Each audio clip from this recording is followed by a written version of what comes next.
right, so we do have a quorum now. It is 7 o'clock. I'm going to call to order the April 17th, 2024 meeting of the Norton Finance Committee. Take a quick attendance. All right, Kevin, I don't see Kevin yet. Steve? All right, Steve. Tracy? Here. Sandy? Here. Joe? Here. Bill? Here. Paul? He's connecting. Paul, you're here? All right, I see you. Cody? Zach is going to be absent tonight. Bonnie? Here. All right, and I am here. Madam Chair, I am here. Yes, I saw you. You were connecting. Gotcha. You wouldn't let me unmute till I acknowledged that you were recording the meeting. Yes. Why won't Yes, I unmute? very important. All right. Hi, Mike. How are you? Good. How are you?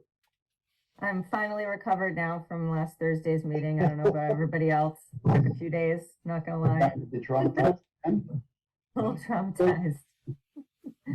Madam Chair, before we jump into Yes, the Paul. regular agenda, in light of the additional information that James, the town accountant, provided regarding the animal control and the fact that we're going to be potentially paying unemployment for the girl to be laid off for a couple of months and stuff, I was a yes vote. Could we reconsider just for discussion purposes that? Because it seems like we're going to be not saving really any money by not doing that, and then not having the service for me in June if people have a problem. So. Right. So, yeah, I mean, you could definitely make a motion for us to reconsider that again. I don't know. I'd like to do that. I'd like to make a motion at least to reconsider it. Okay. All right. Motion and a second to reconsider. And Mike, you're going to have to refresh my memory of what article that was. Oh, no, that was just a reserve fund Reserve transfer. fund transfer. Okay. All right. To reconsider. And that was it 8,000? Yes. Okay. Okay, a motion and a second to reconsider. I will take a roll call vote for that. Steve? Yes. Tracy? Yes. Sandy? Yes. Joe? Yes. Bill?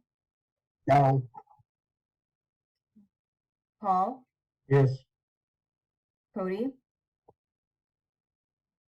Yes. Bonnie? Yes. And I am too a yes to reconsider reserve fund transfer of $8,000.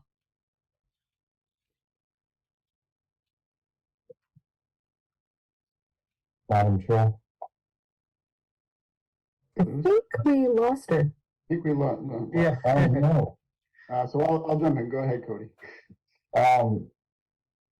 Mike, what is the cost of unemployment for this part-time position that has only been working for 6 months? I'm not sure. I don't have her salary in front of me. I can't imagine it's going to cost us $8,000 in unemployment. No, I would doubt it. Because she's only 18 or 20 hours a week. Cody, my concern was that I don't think we had the right story for the past two votes as well. It wasn't really made clear that it wasn't really for Brian directly. It was for the part-timer to fill in for his vacation time and all that. And you still have the issue where I don't know how you not have a animal control officer of some sort responding to an emergency through May and June, which is the time when the animals get out and get a little more active and stuff too. So I personally just think it's short-sighted not to go ahead and do the transfer and fund it. But I appreciate the chance to rediscuss it after the information. Mr. Vice Chair? Go ahead, Bill. So I think I've articulated my position that I think the bigger issue is how did we get here? This is a part-time position. It's only scheduled for so many hours a week. How do we blow that? And if it was, hey, we needed you for like double duty in January, then it should have been adjusted since then. So I don't know how by February, March, we're totally out of a salary line item. That's just, no offense, poor management. Sorry Bill, about I that, ag- everyone. I am back. Yeah, Bill, I agree that without a doubt, I don't think that Mr. Plant is a really great bookkeeper, but he's phenomenal with the animals, which is what we got him for. Madam Chair, He's in charge of the department, and that's sadly one of the roles in being in charge of a department is you sadly have to keep track of the hours. So is it possible that throughout the year, and maybe Mike, since you manage that department, you would be able to speak to it. I mean, what happened, were there extreme situations that happened throughout the year that was, using more of their time than what they assumed they would need? Well, a lot of the time is based on weekend coverage. And so all I can assume is that there were weekends where Brian didn't think that he would need the coverage, but due to circumstances, whether there were animals in the shelter that weekend that needed to be taken care of, he had to have her come in. So they're open 7 days a week. Yes. Madam Chair. Joe, you had a question. Yeah, sorry. Yeah. So Mike, if I remember correctly, like they aren't completely out of money yet, right? This was the expectation of what they would need in a little while to cover the rest of the year. For the part-time, now they are out of money. Okay, all right. And they were going to need the money because he was going to have to take some of his vacation time or lose it, correct? Yeah. Correct. Anyone else have comments or discussion about this? Madam Chair. Yeah, Cody. Mike, can you just give a brief overview of where this money exactly is coming from, what it's supposed to be used for? Maybe my understanding about what this is for is incorrect, but I thought this was like kind of unforeseen things that we just needed to cover off, and if that's incorrect, please correct me. And then another part of that is, if we use this here, how much have we traditionally used year over year from this? And what happens if something more important than this comes up? Right now, you haven't used much of your reserve fund at all. You have 150,000 to start. So this would come from the reserve fund, and it was, as I said, unforeseen. Is it unforeseen though to expect that there's going to be, if the shelter's open 7 days a week and you've got a part-time person, to Bill's point, I was under a pretty clear understanding going into this that the budget was just shorted. So we have a budget. We don't get to just come back and say, well, the reserve fund, we're now going to use the reserve fund, which is meant for unforeseen things. This was foreseen. It was just under budgeted. Whether that was intentional or not, if we're pulling from these reserve funds now for something that was just poorly managed, it should have been managed better. And I don't understand why we would need to pull from reserve fund for something like this. Madam Chair. Yeah, Joe. So Cody, I'm going to play devil's advocate a little bit, which is every year we need to cut budgets. And I can't say for certain, but I suspect this budget was cut last year. So, you know, I understand what you guys are saying about mismanagement and trying to plan and so on. But there is the possibility, I'd have to go back and check, that this budget was cut last year through no fault of his own. Yeah, Mike, if you could speak to that, because I assume too that he probably requested a certain amount.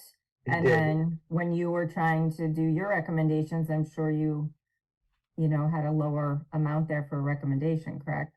Correct.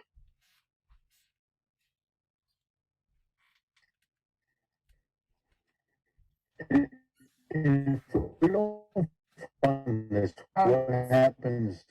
Can we just close the building for the weekend? The problem is if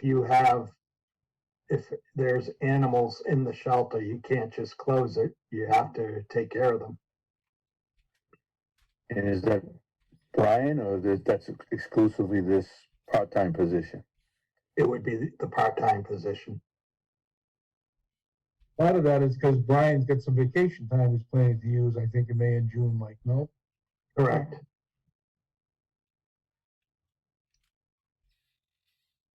Madam Chair, Yeah, Cody.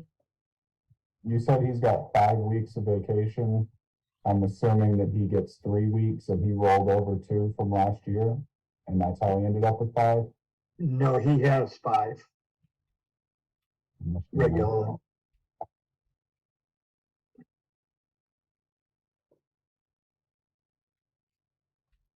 Madam Chair. Yeah, Bill. Um, not to belabor the point. But again, whether the budget was cut or not, you still have to live within the budget. So,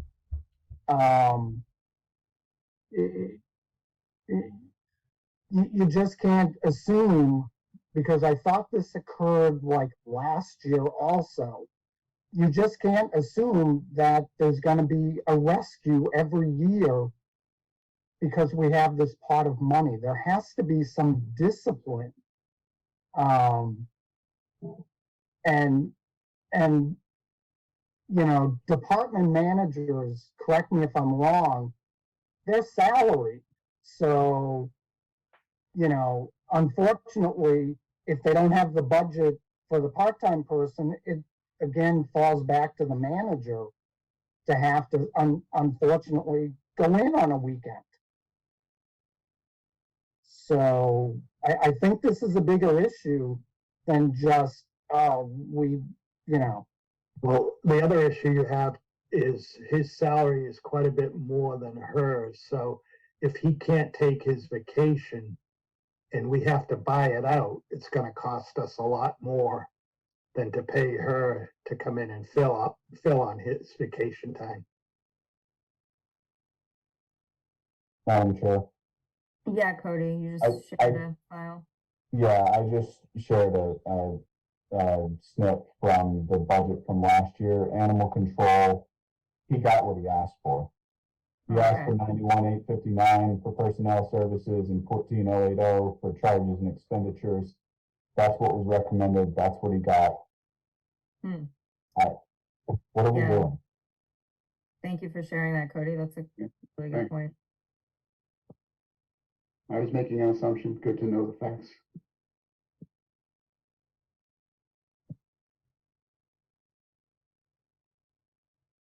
Personally, I would rather if we've got the reserve fund and we need more for, let's say, police detail, police overtime, fire overtime, more critical than dog officer. And we still have a dog officer, we just don't have the part-time assistant to the dog officer if we don't transfer the money. We've still got, what, 3 months to get through, 2.5 months to get through? So, Mike, try to explain to me again from James's email, how, if we do not transfer the 8,000, how much would it cost us in potential, what did you say, having to pay him out vacation or? possibly layoff, unemployment or something? Well, we would have to lay her off, so she would file for unemployment for the remainder of this fiscal year. And if he can't take his vacation, we may have to buy him out. So what would those costs be compared to this 8,000? Let me see if I have his.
How many ads on this calculator on this phone?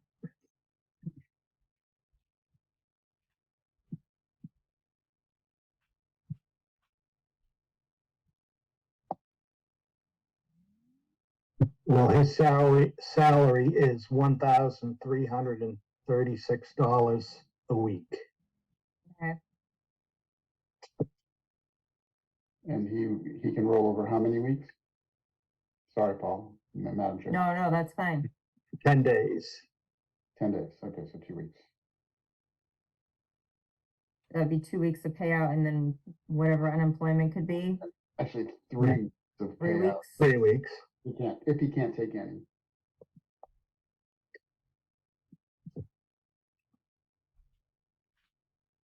You have any idea what the potential unemployment would be? Sure.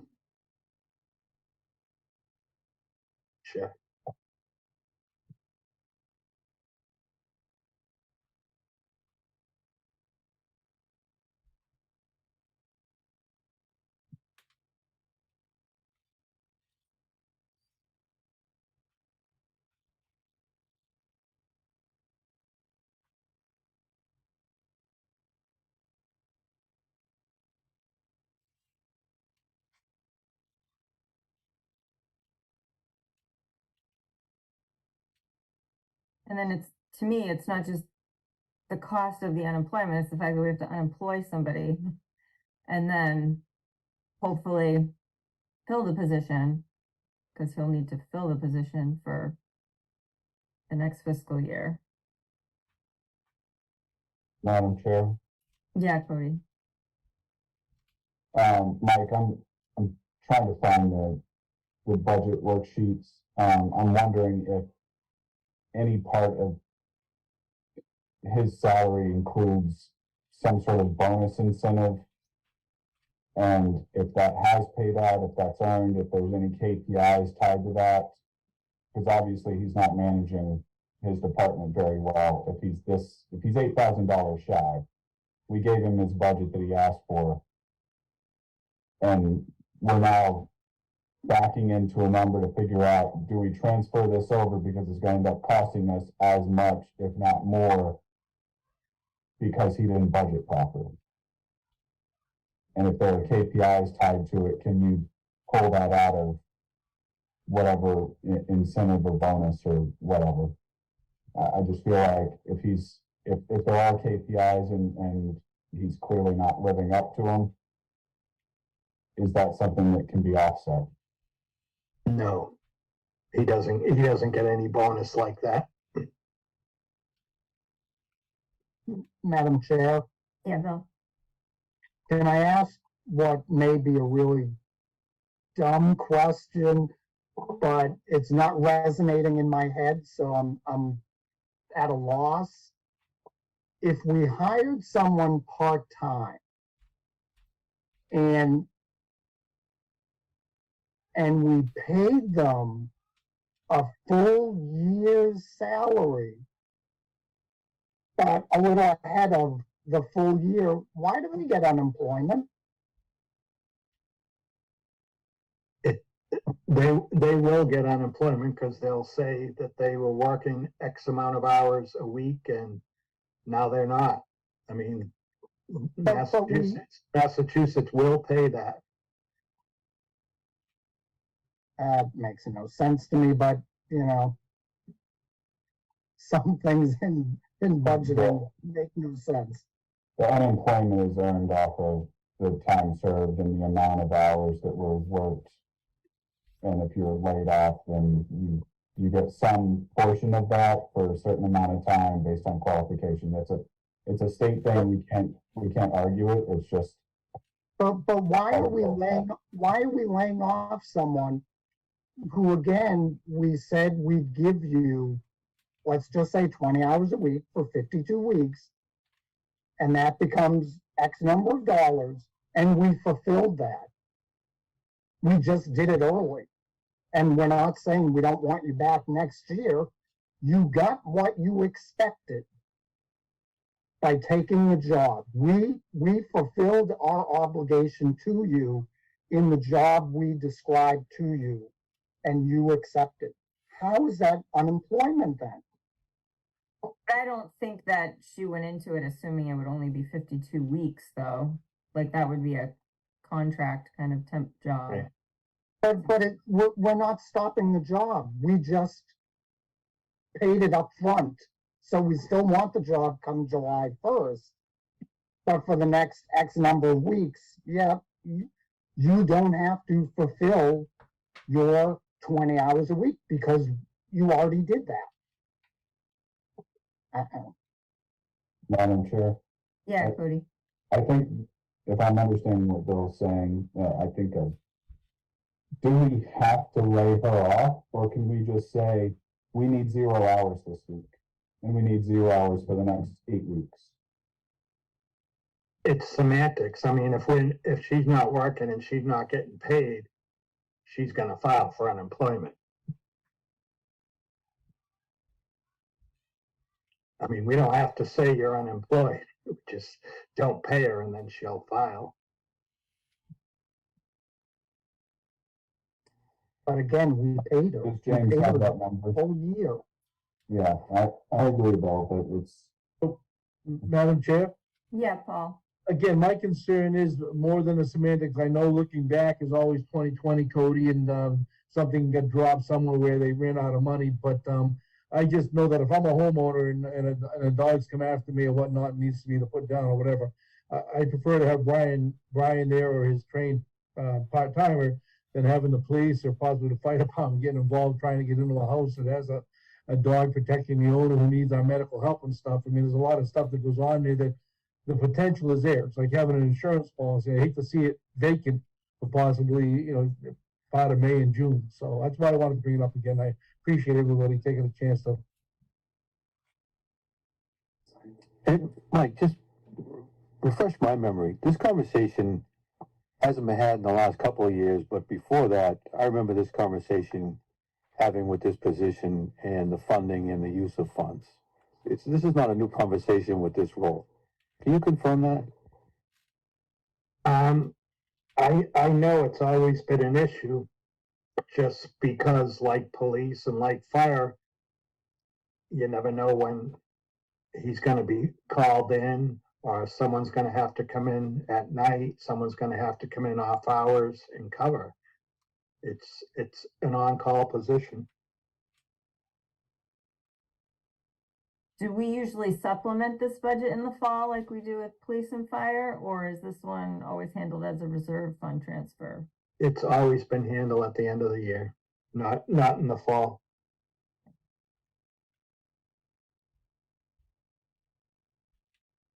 Madam Chair, Yeah, Cody. I'm just looking back at last year's. It's pasted in the chat, Steve. Year over year, I mean, from fiscal year 21, it was 70,000 in personnel services, it's 82,000 in 22, 88,000 in 23, 91,000 in 24. I mean, the increase year over year at this department level is out of sync with everything else. We gave him what he asked for. He didn't cover the hours. Like, if he had been managing the time of his part-time person throughout the year and covering for the off time, then we wouldn't end up with this. We have 2.5 months left where there's no coverage. He would have been just backfilling on a day-by-day basis each week to make up for that shortfall. He just mismanaged the time and the salary that he had available to him in his budget. And now he's saying, I was 50% short, so give me 50% more. Whether or not we give him this $8,000, this nonsense needs to be addressed on some level. It's the budget has increased year over year over year, and it just keeps getting funded more and more and keep coming back asking for it. He's got to learn to manage the position better if that's the case. It doesn't sound like moving $8,000 is going to cost us any more than $8,000 if we're having to buy him out at $1,500 a week or whatever, plus the unemployment. It sounds like it's pretty much a wash, but we're about to be going through the budget numbers for the fiscal year 25, and we're already starting at a bad place because the numbers that we're using for animal control are actually $8,000 off if we're transferring.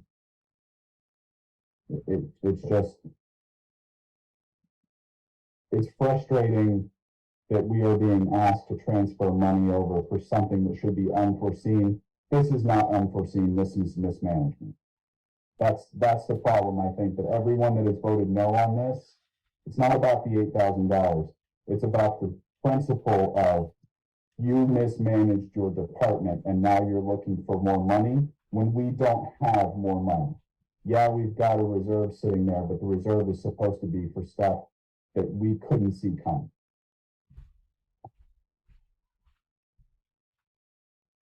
And I'd be surprised, I don't have it in front of me, but I'd be very surprised if his budget was what he asked for in FY '24.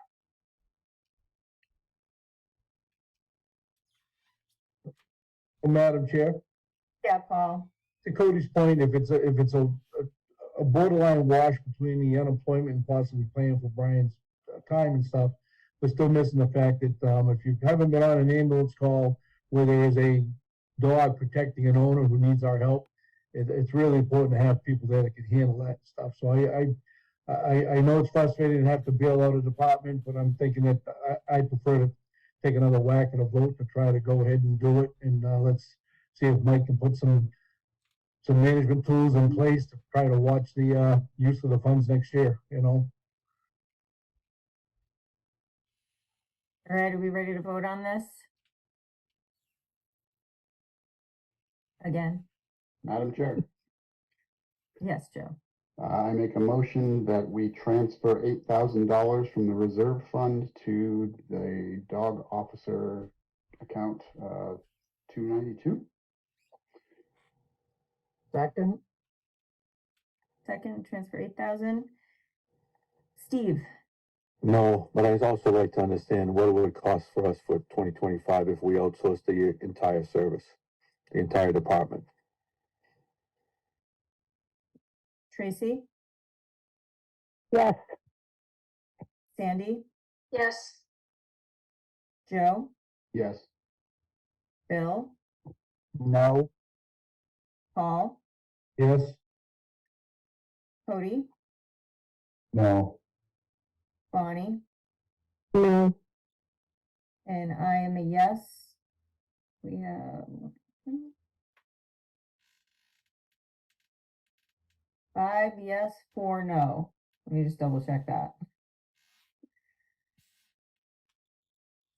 Yes, 5 yes, 4 no. All right, dog officer's getting his 8,000, but next year. No, no, no. But I would like to see something about how much it would cost to outsource To outsource a dog officer. the whole department, yes. That's an interesting concept, Steve. Yeah, I'm actually curious how that would work. We just call Mansfield or Attleboro or Taunton or whoever's closest to the address and say, can you send your dog off? Like, how does that work? Yeah, if we could collaborate in some way. Is there a SEMRAC for animals? SEMREC, animal SEMREC. I imagine if it was something that Paul was mentioning, our police would expedite the euthanasia of the dog. Okay, we are moving on to this, to something else. Sorry, no. We are gonna discuss annual town meeting bylaws, bylaw Okay, amendment. so the next two articles, Article 19 and 18, these are petition articles, and is Stella on? Stella is on, I believe. And Yes, I'm here. she can talk on, the first article is the zoning bylaw amendment.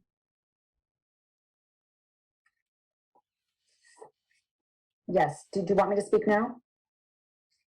Hi, Stella, how are you? Good, how are you? Thank you, Good. all for letting me join in your meeting.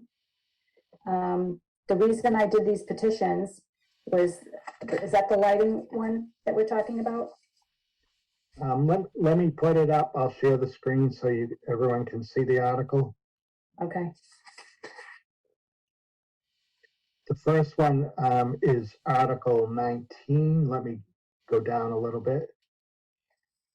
So we're talking about 19 right now, not 18? Right. Okay. And I'll just read it, Stella, and then you can talk about it. It's a request to see if the town will vote to amend the Norton zoning bylaws, Chapter 175, the general code, by deleting the strike-through text as follows and by renumbering accordingly. Article 20, lighting, applicability, strike out the words lighting, which is an accessory use to 1 and 2 family residential dwellings. yes, Okay, that is correct. That is correct. please explain. I'm sorry? Please explain. Sure. So the reason I'm putting forth this petition is under the covenant of quiet enjoyment in Massachusetts, both tenancy and real estate law states that the owner has the right to use and enjoy their property. Like the current bylaw excludes single and multifamily homes. So I'm asking the town to include single and multifamily homes. Reason being is for the last going on 3 years, I have had lights, flashing lights from neighbors on my property, and I've had to put up paper blinds to cover the lights. It's the side of my home. It's about the lights are about 100 feet away from our bedroom side, and we can't even open our windows at night.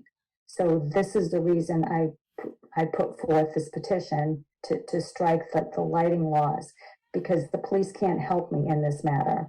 And I know a lot of it, they say it's a civil matter, but something like this, I'm sure everybody in the town of Norton could benefit from.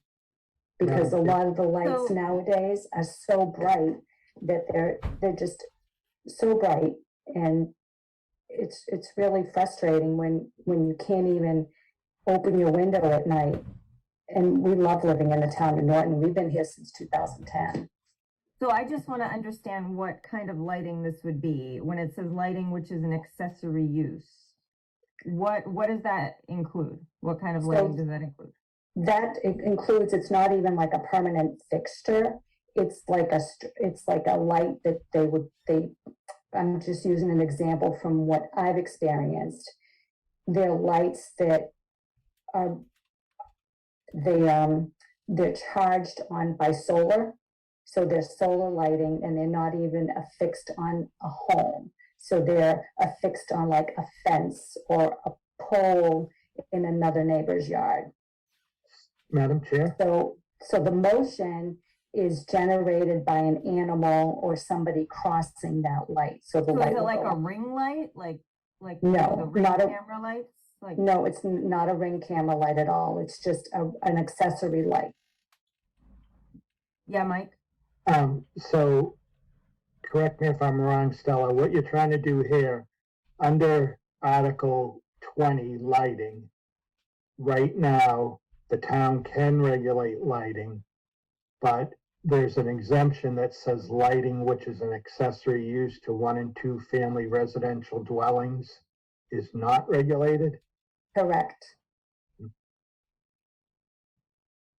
So And Madam it's, Chair, I'd like to know though, what kind of lighting this could include?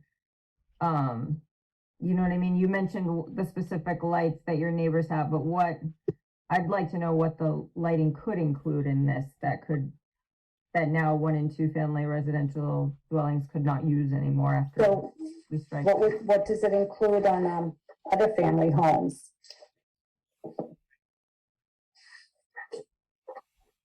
Madam Chair, Yeah, Bonnie. the lighting that came to mind that I actually assumed you were discussing is, like holiday lights. When you said they were flashing, I Oh. thought maybe it was something to that effect, but Yeah, I I would was thinking imagine that those too. are considered, I would imagine those are also considered an accessory since they're not permanent and, they're put up, for usually part of the year. Some people do put them up year round. Yeah, no, it's not even like holiday lights. I'm not even opposed to that. It's the holiday lights are fine. These are just, they're charged. It's like a big motion light that's charged off the solar. So I don't know how we could incorporate that somehow into the lighting laws.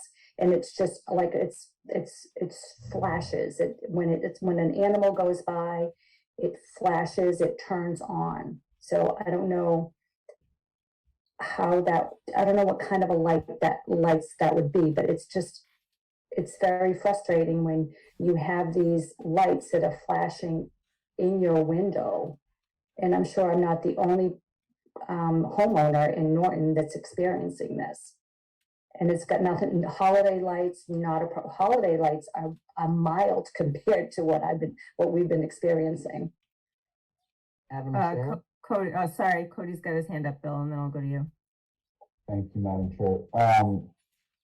So I pulled up the actual code that's being referenced here because I like to see what it is that's being changed. And the zoning code, the portion that we can't see from what's in the warrant there, 170 subsection 175-20-3, I think, says all outdoor lighting shall conform to the following objectives and standards. Letter A, lighting levels shall be appropriate for the intended use.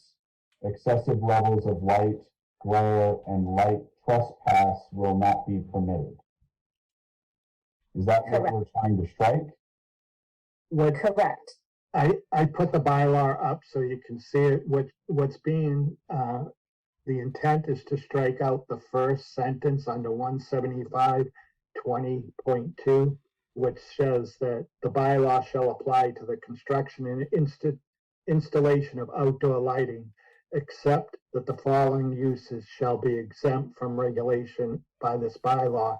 And what Stella is looking to do is take out A, which says lighting, which is an accessory use to 1 and 2 family residential dwellings, which is currently exempt from the bylaw. Okay, so it's 175-20.2, okay. Madam Chair, Yeah, Bill. So, if I'm reading this, correctly, so if a homeowner, has 150 watts or less, they're okay if it's on their house, but wouldn't be okay if it was on like a fence further back? Is that what we're trying to differentiate? Because I'll give an example. My former neighbor, she lit her house up. She had 4 lights on the garage, 2 lights at the front door, 3 pole lights going down her driveway on every day. That would be okay? If it was less than 150 watts, is that what this would say? I'm not sure if it was less than 150 watts, but you know, my daughter's room, had a window facing that side, and yeah, she complained about, the light, but it seems like it's permissible. So I'm trying to figure out what is gonna be permissible and what isn't. Yeah. Madam Chair. Yeah, Chloe.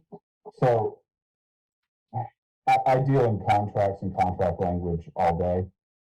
And so I understand what you're going through, and it certainly sounds like it sucks. What I'm concerned about here is striking this language. I don't know that it's necessarily going to accomplish what you want to accomplish. But what I would say is you may want to look at 175-20.3 below A, where it says, in particular, the very last few words there where it says, light trespass will not be permitted. It sounds like that's what you're dealing with. So lighting levels shall be appropriate for the intended use. I don't know what the intended use is here. It sounds like it's some sort of like motion light or motion sensor light that's extremely bright. But the code here appears to already address the issue you're having, and I don't know what the proper recourse would be. I'm weary of changing the code kind of arbitrarily without understanding what the ramifications are going to be. We have a planning board and a zoning board that are specialized in dealing with this stuff, and they've got, town council that at their expense to be able to kind of work through what all of those are going to be. I don't know, Mike, has town council reviewed this? Town council has, and where it's a petition article, there's not much they can do to it. It has gone to the planning board, so obviously before you take any stance on it, you will get a report from them. Madam Chair? Yeah, Joe. So I agree with you, Cody, about the light trespass part. The challenge is that 1 and 2 family houses are exempt. So they do not have to meet these standards. That's one thing I wanted to mention. Again, Stella, I understand what you're going through. I've heard horror stories about these things. I totally understand. My concern is that if we don't exempt these, then if we go back to 175-20.3, section B, use of floodlights shall not be permitted.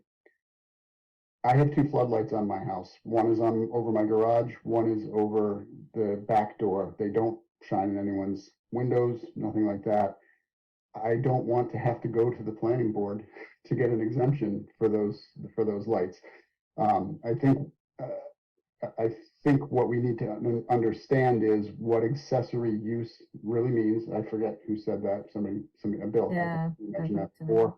What falls under that, and do the wording in such a way that we can exempt the things that we need to exempt while still addressing Stella's concern, if at all possible. That's what I'm trying to get at here.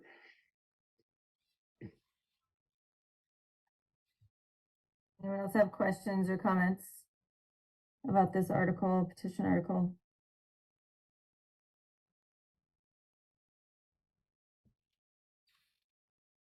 Okay.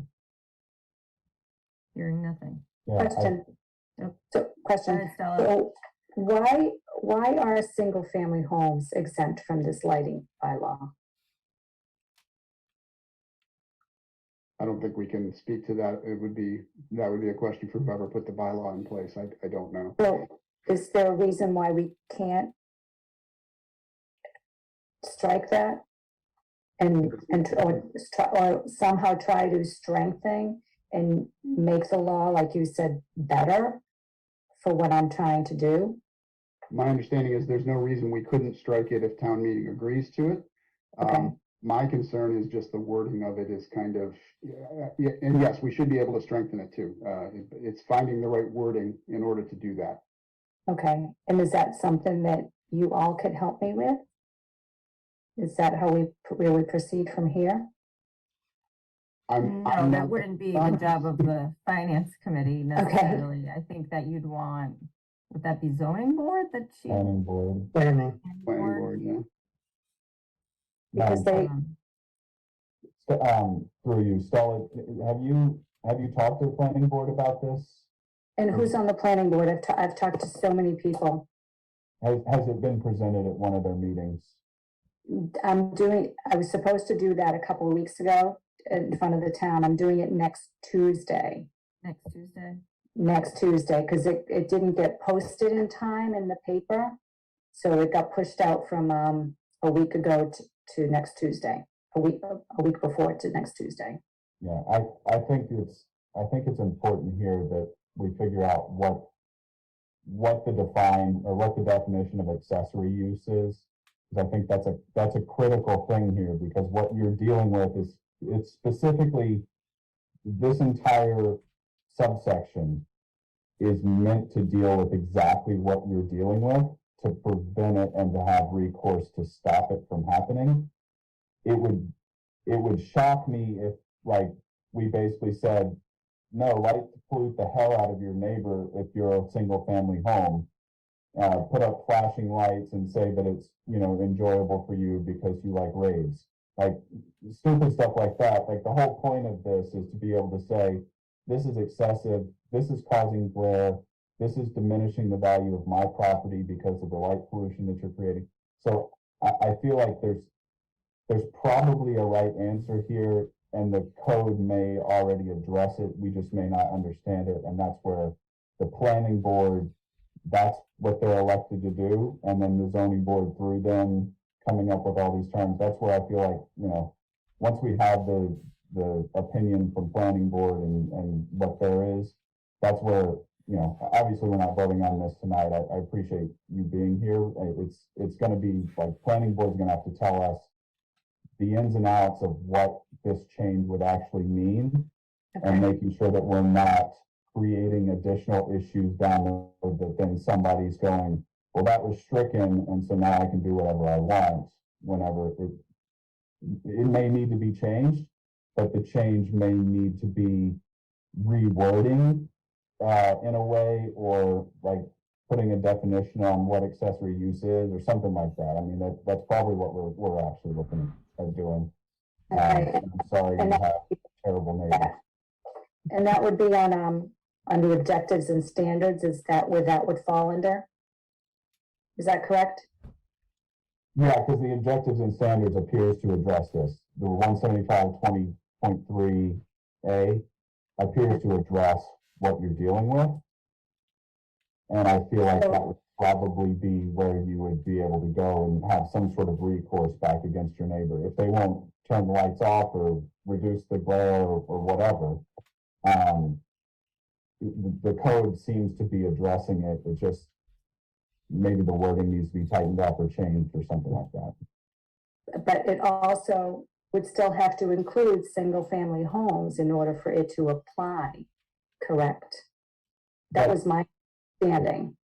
It's going to have to do with what that accessory use definition is, because Okay. they're exempt from it for accessory use, but it's not a defined term. Maybe it's a common term that's like common law definition, and maybe town council has an opinion on that, or planning board knows what their intent was there, but that's unfortunately beyond the scope of the people on the call here tonight. Okay, all right. So, the town will be able to help me next Tuesday when I go present to them, correct? Hopefully, yeah. Okay, perfect. Thank you. And the other article is Article 18. And this is a bylaw amendment.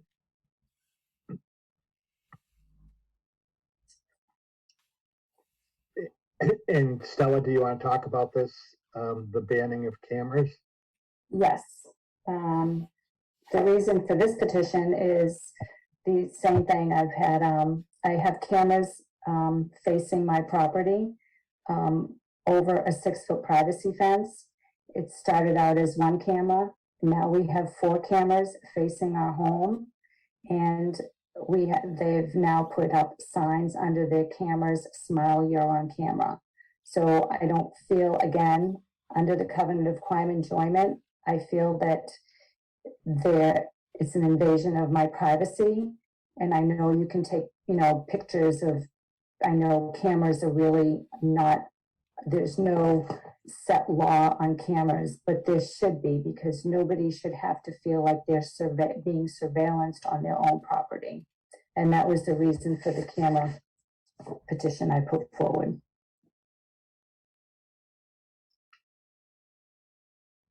So, Mike, just explain to me what exactly is trying to happen here? So is this also gonna be a bylaw, like an additional bylaw that she would want? Correct. This would be not a zoning bylaw, but in the town bylaws.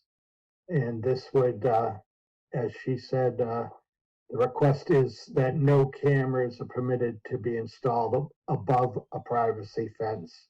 And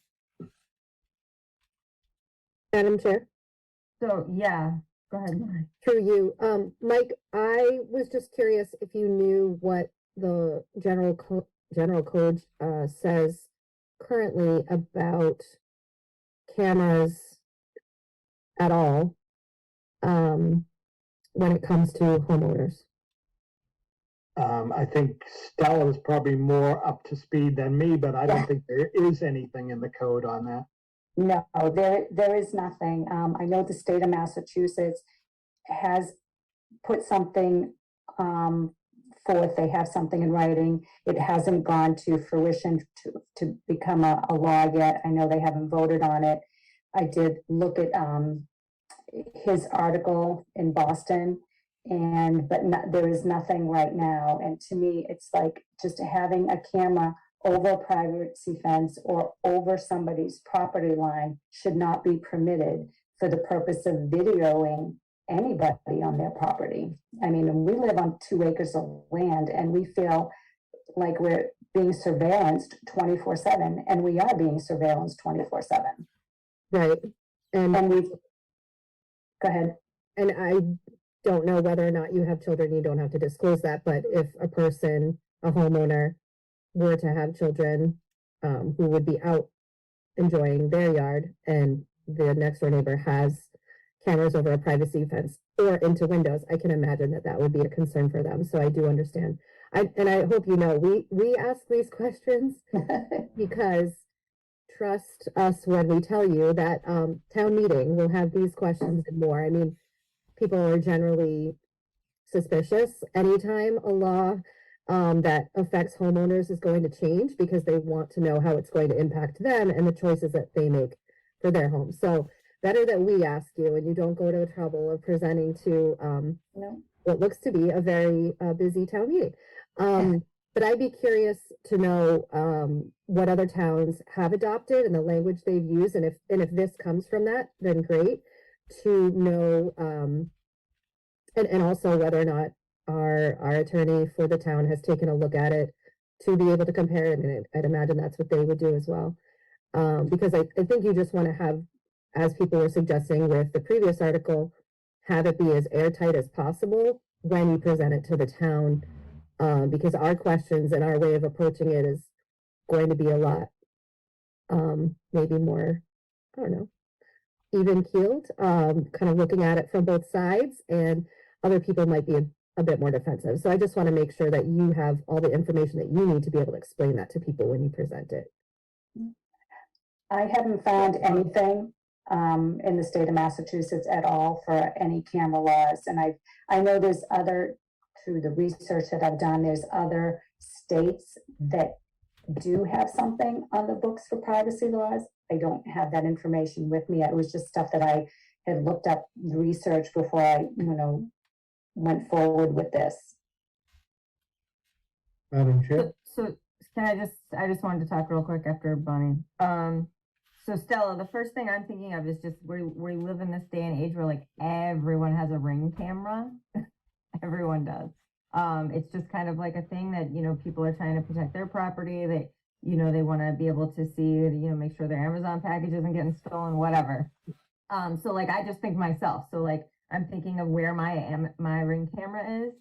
And, I think it happens to kind of look over at one of my neighbors, like yards. It can kind of see part of their property for sure. But where we need to see it to be able to see kind of our like backyard coming into our side door and our like driveway, I can't imagine that I could like move it and be able to still use it if this law went into effect.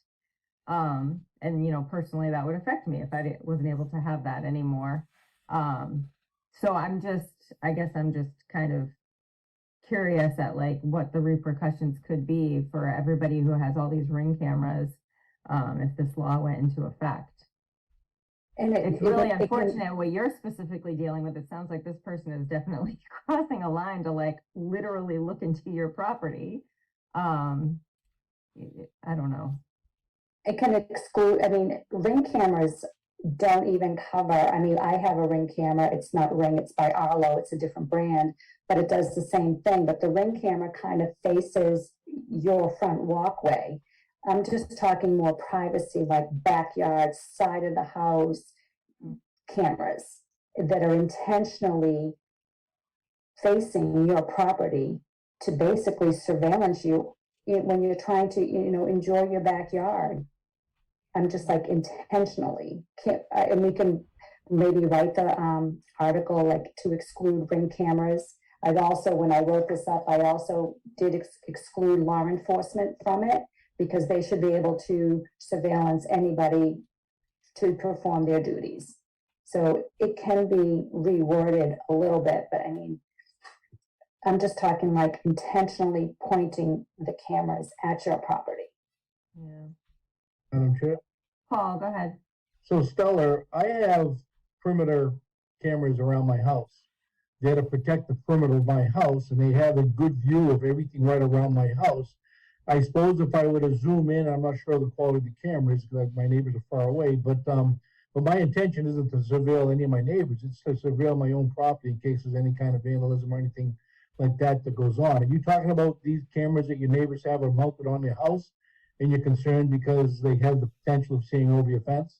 No, they are actually, Paul, mounted above our 6-foot privacy fence facing our yard. Okay. Right up against your fence? Correct. Wow.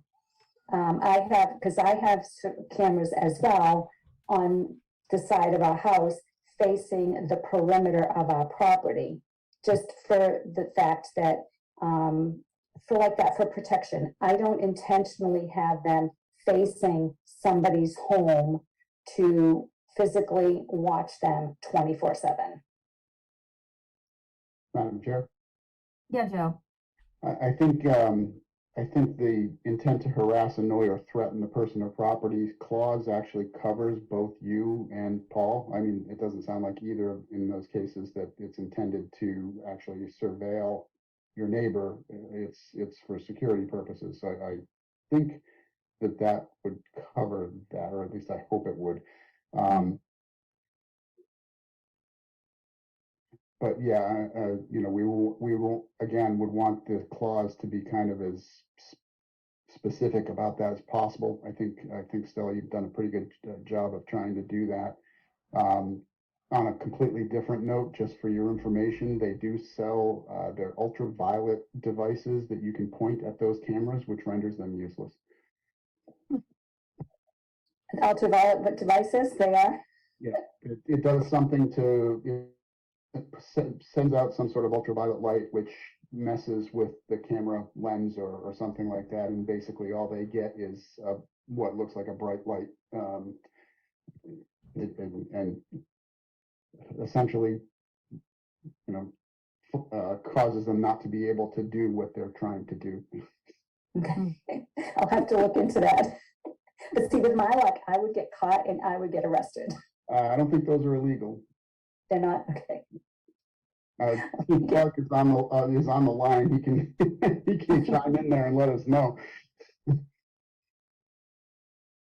Okay, I'll look into that.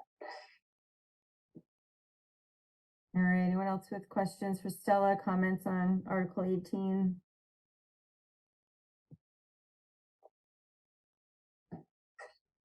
Hearing nothing, do we want to vote on Article 18, or is Stella, you also presenting this one to the planning board, or this wouldn't be related? I'm to- presenting this one too as well next Tuesday. Okay.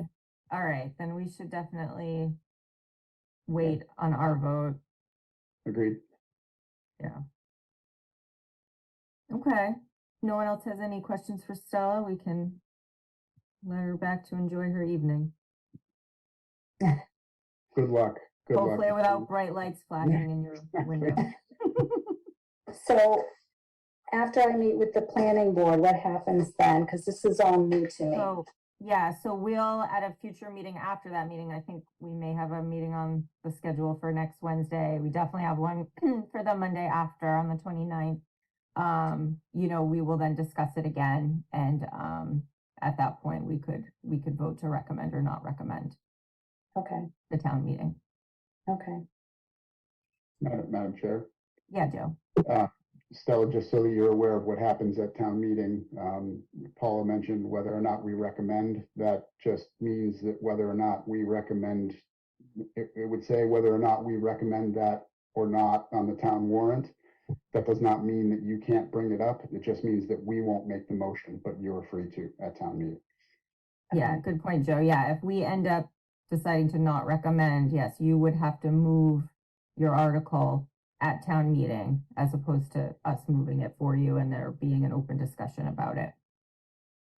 So I still have to present next Tuesday. The Correct. planning board, plan- yes, Yes. yeah, Yeah, I'm just saying, if when you come back with the modified wording, for whatever reason, if this board voted, quote unquote, to not recommend one or both of the articles, it would remain on the warrant. At town meeting, we would not move it, Paula wouldn't move it from the stage, but you could still make that motion when the topic came up as part of the town meeting. Okay, Madam Chair, yes, Bonnie.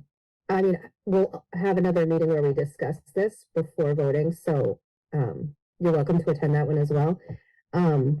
But I would also say that Mr. Units can help you with understanding sort of the process, as well as referring you to the town moderator so that they know to expect that you will move it, so that you aren't standing there wondering what you're supposed to do next. And if he's expecting it, then he'll know to be looking for you rather than move on. That makes Okay. sense. so can we at some point talk further about this, Mr. Eunice? Yes, right after you have the planning board meeting, we'll get together. On Tuesday, okay. Yeah. And should I email you, or can I give you my cell phone number now, or? Drop me an email. You don't have to Okay. give your cell phone over. Okay, Yeah, what's don't your email recommend that. address? This is a recorded meeting, don't do that. Yeah, all over It's you. munits, YUNITS, at nortonmaus.com. Perfect, so I will reach out to you on Wednesday after my meeting. Okay, Thank you very much, everybody, for listening to me and giving me recommendations. I appreciate it. Thank you, Stella. Enjoy welcome. your night. Thank you, you too. Bye-bye. Bye. Madam Chair, Yes, Paul. just, for clarification, what is the, reasoning behind the finance committee actually having input in non-financial articles? Is that just always been? I wish I knew. So from what I've been told, back when I joined this, because I had that same question, when I was, thinking about joining the finance committee, we recommend or don't recommend all articles on the warrant. So we're called the finance committee. Other towns call us advisory boards or advisory committees. So yeah, not just Okay, financial implication articles. Madam Chair, Yes, Cody. it's in the charter that the finance committee vote on all articles There's the simple answer. for the warrant. this didn't make any sense to me, Cody, you know, it's like, okay, you know, Hey, we are misnamed, Yeah. for sure. The Okay. warrant article committee. All right,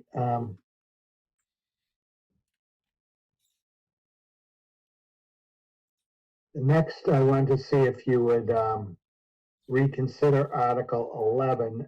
Afterwards, in talking with the, Council on Aging Director, she had asked that, the revolving fund be upped to 20,000 under the Council on Aging revolving fund.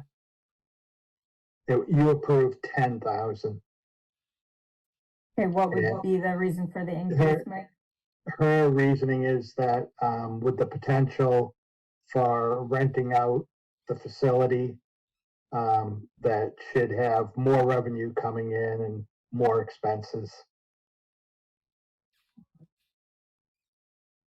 So we would have to vote to reconsider to discuss this again, correct? Yes, yeah. Okay. The Madam chair would Chair? entertain a motion. Yes, Joe. I make a motion that we reconsider, was it Article 11? Article 11. Reconsider Article 11. Second, Okay, motion is second to reconsider Article 11. Steve, Yes. Trace? Yes, Tracy? yes. Sandy? Yes. Joe? Yes. Bill? yes. Paul? Madam Chair, just a quick question, the revolving fund would still have to come back to town meeting or someone to approve the use of the money, Mike? Say that again, Paul. The $20,000 revolving fund for the Council of Aging, she doesn't have carte blanche like a fund that she can just dip into any time. She's still gonna come back to town meeting or somewhere to move that money, or? No. No, Okay. it would be, she would be able to expend up to 20,000. So it's like a slush fund for her then? Right, yeah. Right now, we're just voting to reconsider. Yep, anyway. yep, Paul, that's fine. we'll have that Yes. discussion. Yep, I'm sorry, yep, yes. Cody? Yes. Bonnie? Yes. I too am a yes. Okay, now we can have the discussion. Questions, concerns? Okay, Madam Chair, yes, Bonnie. like there's the 20,000 under the recycling revolving fund that's highlighted in red. Is that at all a discussion, or are we just looking at raising the council on aging from 10 to 20? Just the Council on Aging. Madam Chair, Yes, Cody. if these are revolving funds, why do they have to have a cap on them? Because it's literally ins and outs, right? You collect it, you spend it on what you collected it for. I don't know why some of the financial laws are established the way they are, but that's Why what would, the like, state requires. why 20? Why not 50? Like, why do we care if they're collecting money for a specific thing that then goes into the account that then they have to spend on what they collected it from before? Why do we care what limit is on it? Like, why are we setting it at 20 and not 30 or 50 or 100? Like, why does it matter? Yeah, I would say you could set it at 20 now, and then we'll see how much revenue is generated next year and what expenses she had, and see if there's any need to go higher. Madam Chair? Do you have an idea of what this is? Like, is it establishing one or it's increasing the limit on it? And what exactly, I get it for the recycling because that's very specific. But for council on aging, for instance, what is that? So it would be used, so if they rent out space, things they need, say they're renting out the kitchen and, supplies that they may have to buy or cleaning that they may have to do. So if, someone comes in at night and we have to have a maintenance person there, during the time they're there, this could be used to pay that maintenance person. Madam Chair? Yes, Joe. Joe, I don't want to take it away from you, Joe. That's a lot different than holding a recycling event and charging people and then using those funds to pay for the recycling things that are collected. I feel like the council on aging piece of it, who supervises that to say, well, you charged or you collected $5,000 to rent out the space, but you had to pay somebody overtime to come in and do the cleaning, so that's going to get paid off from that, versus that's built into a budget for service and upkeep, and they just kind of use this for whatever they may need later on. It seems like a difference where you're creating a scenario where they have, to use Paul's term, a slush fund, which I'm not comfortable setting up. So, Joe, real quick, if I can just say something. So, yeah, to Cody's point, I also assumed that, like, the revolving fund for council on aging, for instance, would be something like when they're charging the individuals, like, I don't know, $50 to go to Foxwoods, and then they're using that money to pay for the Foxwoods trip. Something like that, I understand as a revolving account. And that is part of it too. Okay. If they go to Foxwoods, they collect a fee and they pay for the bus and things like that out of it. Okay. Joe, go ahead. And sorry, the fund did exist before. We're just upping it from 10 to 20 because of the potential for the new building. So two things. One, in my notes, when we met, geez, what date was it? On March 25th, we had already raised it from 10 to 15,000. I think that was one thing. And second, is this the kind of thing, Mike, where if she ends the year with 22,500, that extra 2,500 would then go back to free cash? Right. That's why we don't want to go higher. Okay. Madam Chair. Yes, Cody. Mike, are there regulations on what exactly could go into this? Because I'm having a hard time with the rental of this public space, whatever funds are received from that, going into a revolving fund to be used just by the director of that one department, as opposed to going in to, like, how does that, I know we don't do that for schools, right? For the renting of the fields, they don't have a revolving fund that it goes into, right? Yes, they do. Yeah, they do. They do? Yeah. Oh, yeah. But they use it for maintenance of the fields. Is that earmarked? Like how? It's a revolving account. Yeah, but it's I mean, It's for maintenance of the fields. yeah, the difference there is you've got a school committee that's overseeing the expenditures of that budget versus here. You have a select board overseeing the expenditures. There's a warrant.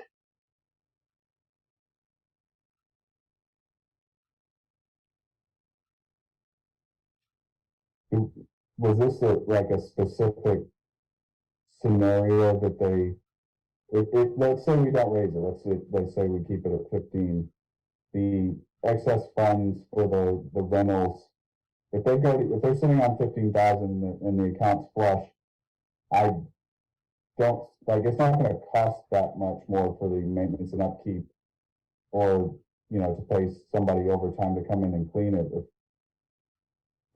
I just don't know why it would need to be raised specific for the maintenance and upkeep associated with rental fees.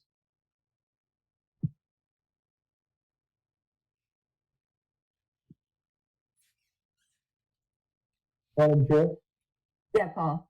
Yeah, Mike, just a quick question, if I heard you right. So the revolving fund, if they raise, $10,000 on some kind of a fundraiser deal that they do, and that goes into the revolving fund, I would think that would carry over year to year. That wouldn't get dumped into free cash. I'm not sure. Yeah, you're right. I was wrong on that.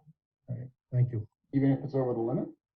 Yes, they can't spend over the 20,000. I see.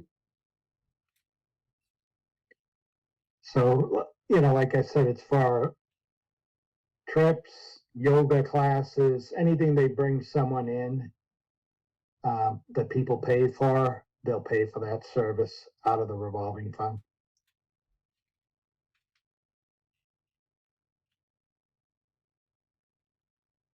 Sure. Yeah, Cody. I'm not hearing anything that's indicating to me that we need to raise this based on that. If they can collect the funds and it sits there, But in that scenario, are they needing to expend more than $20,000? it sits there, but they can't spend above the limit. So like this year, her limit is 10 and she's almost at that limit now. If she hits 10, then that's it. They can't do any more programs through the revolving fund for the rest of this year.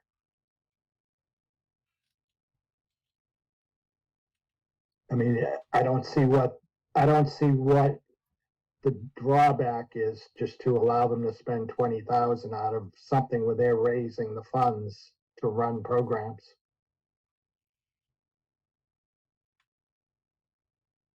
Madam, Yes, Joe. So Mike, is that $20,000 per year or $20,000 per event Per year. per year? Bonnie, I think you spoke up too. yeah, I mean, I thought I was understanding it in terms of having been the director of the Park and Recreation Department. We would, for example, sell tickets to something like the Snowflake Social or whatever it's called now, and then we would pay the DJ if that was a thing, or pay for the pizza, or pay for the expenses out of the same. So a lot of times it was a net zero type situation. But you need to have a place to put it, and you need to have a place to take it from when it comes time to pay those bills.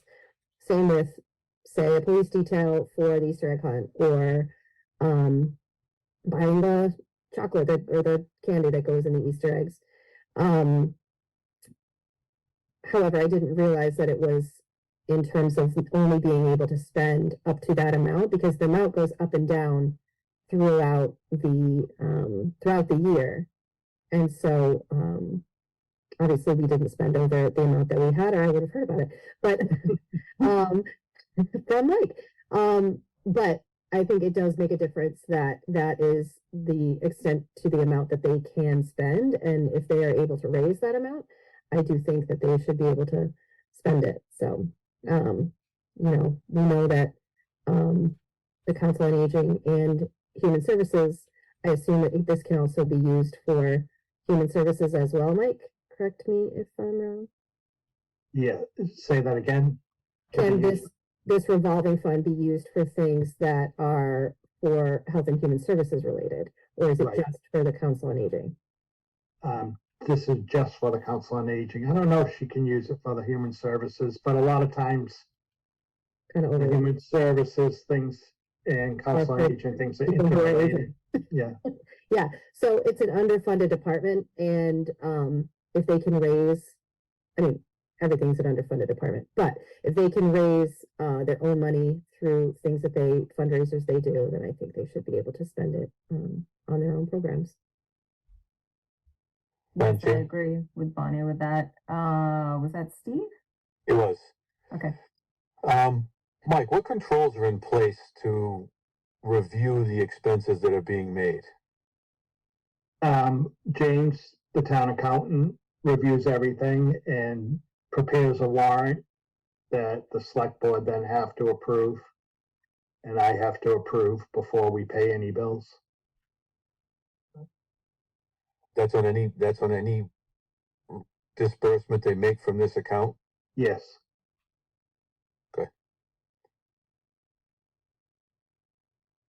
Anyone else have questions? Madam Chair. Yes, Cody.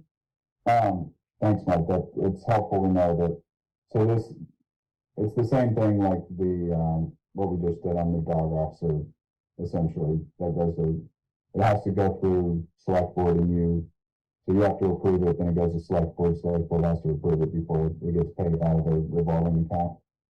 Correct. So I'm back to my original question. Why are we capping it at 20,000? Like, if it's all accounted for and it's their money, they've raised it, like for whatever programs. She's at 10,000. Hopefully she gets a lot more programs for the seniors in the new center. I don't know. Hearing her speak a couple weeks ago, it doesn't sound like that's going to be the case. But I mean, is 20,000 enough?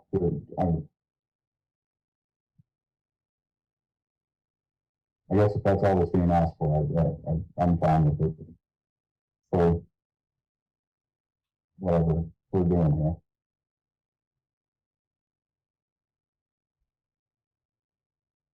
Okay, not hearing any other questions or comments at this time. Chair would entertain a motion to recommend the increase for the Council on Aging from our original increase was 15,000 to 20,000. Would we now be increasing 10,000 to 20,000, Mike? It doesn't matter, we just say 20,000. You're right. Okay. Yeah. Madam Chair, Yes, Joe. I make a motion that we increase the spending limit on the Council of Aging revolving fund to $20,000.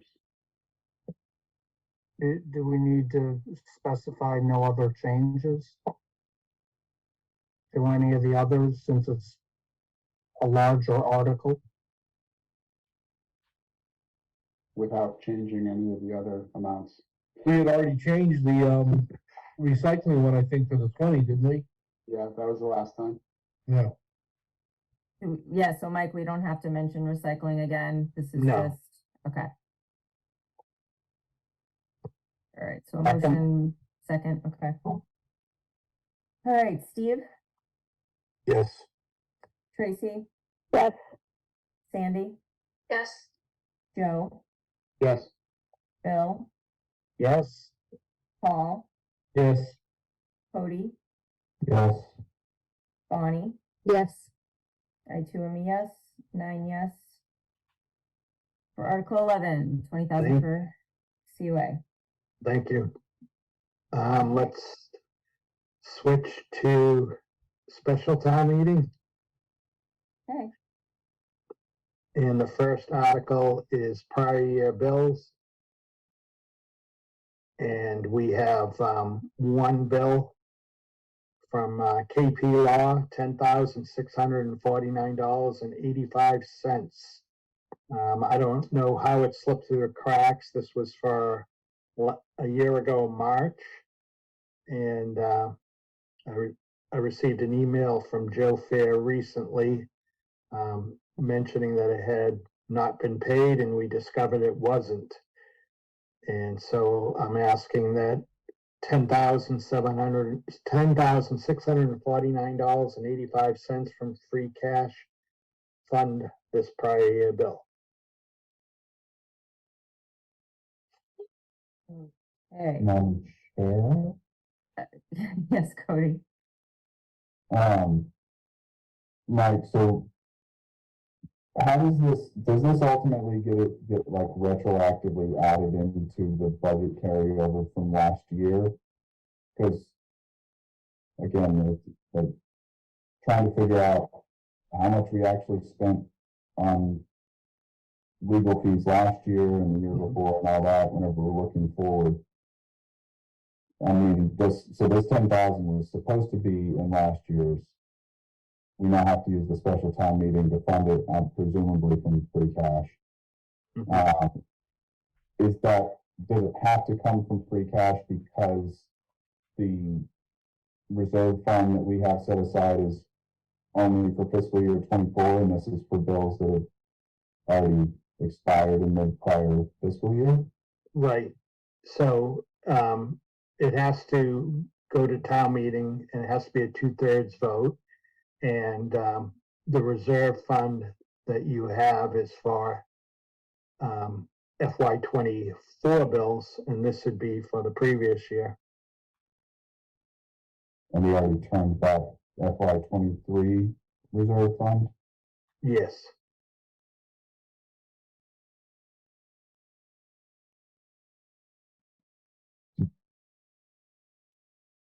Do we know where this slipped through the cracks? Like, what was it for, and why is it only coming through now? I don't know how it slipped through the cracks, whether somehow the email got into junk email and wasn't spotted, but that's all I can figure. So did the law firm bring it to your attention that Yes. this bill was never paid? Yes. So it wasn't something James discovered? No. But I assume if we had paid it back a year ago, we probably would have had to give them more in free cash to supplement that fall. Does that make sense, right? Because if we would have been even more over the budget. Right, you might have had to use more of the reserve fund last year. Yeah, Madam Chair? yeah, Mike, I don't know how much it matters, but do you know what this, was it a single bill or was it a couple of bills? Like what this was actually for? One bill for, general legal services, general labor services, comprehensive permits, fire union negotiations.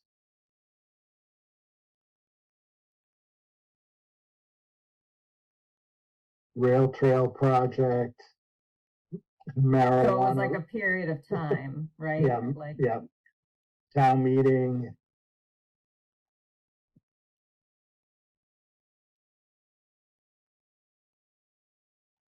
Number of different things on there.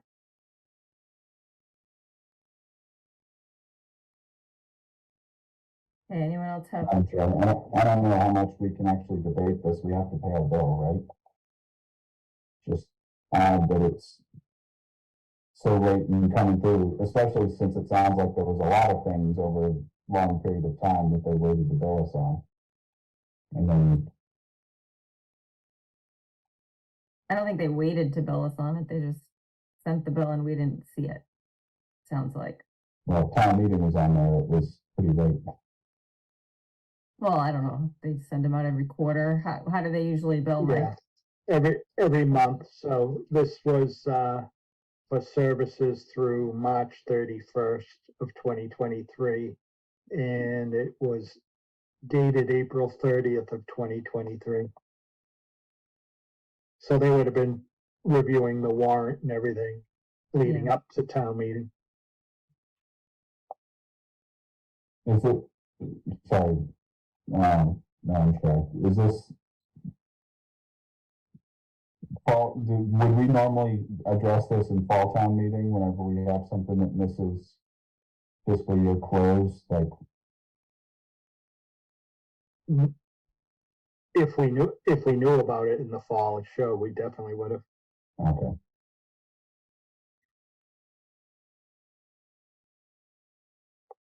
Madam Chair, Yes, Joe. Mike, I missed part of what you said early on, and I want to make sure when I actually get to the motion that I've got it. Are you only asking for the 10,649.85? There was another number you mentioned, but I missed what that was for. No, just the $10,649.85. Okay.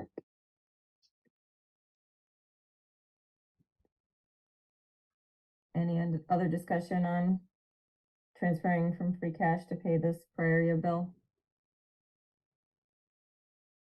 Hearing none, I'll entertain a motion to vote on this. Madam Chair, Yes, Joe. I make a motion that we recommend, Article 1 of the special town meeting warrant to pay unpaid bills in the sum of $10,649.85 to be transferred from free cash. Second, All right, motion and second. Steve, Yes. Tracy, Yes. Sandy, Yes. Joe, Yes. Bill, yes, Paul, Yes. Cody, Yes. Bonnie. Yes. Okay, I too am a yes. 9 yes for Article 1 of special town meeting. All right, thank you. So the next articles, 4, 5, 6, and 7. All of them I would recommend no action. Article 4 would be to supplement the water enterprise budget. Article 5 would be to supplement the sewer enterprise budget. 6 would be appropriations into the capital improvement fund.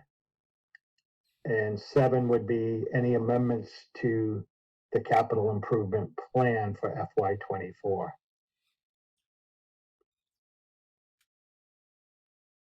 Mike, why were these articles originally on the special town meeting warrant? They're always on there just in case. Okay. All right, so we have to do it one at a time. Anyone have any discussion before we go to the vote to recommend no action? Madam Chair, we can't just collectively say 4, 5, 6, 7, no action. I don't know, can Well- we? You can. Ooh, okay, I like that. Thanks, Bill. Madam Chair, Yes, Joe. I make a motion that we recommend no action on Articles 4, 5, 6, and 7 of the special town meeting warrant. Second, All right, motion and second. 4 articles, let's go. All right. Steve, Yes. Trace, Yes. Sandy, Yes. Joe, Yes. Bill, yes, Paul, Yes. Cody, Yes. Bonnie. Yes, times 4. I too am a yes times 4. Okay, we recommend no action, Articles 4 through 7, special town meeting. Okay. Article 8 is an article to amend the town charter under section 1 and section 2. Let's get to that. So, under section 1 of the charter, this article would change the second sentence that is to say the select board shall appoint the town manager to serve for a term of up to 5 years and shall fix the compensation for such person annually within the amount appropriated by the town. The change there is putting in a time of 5 years, a term of 5 years. Right now it says the select board shall appoint the town manager to serve for an indefinite term. That would be the change on that section. And the next section is changing. The first sentence in the next section says that the select board by the affirmative votes of 4 members, may terminate and remove or suspend the town manager from office in accordance with the following procedure. And the change here is adding a sentence: the non-reappointment of the town manager at the conclusion of the town manager's term of appointment shall not be considered a removal within the meaning of this section.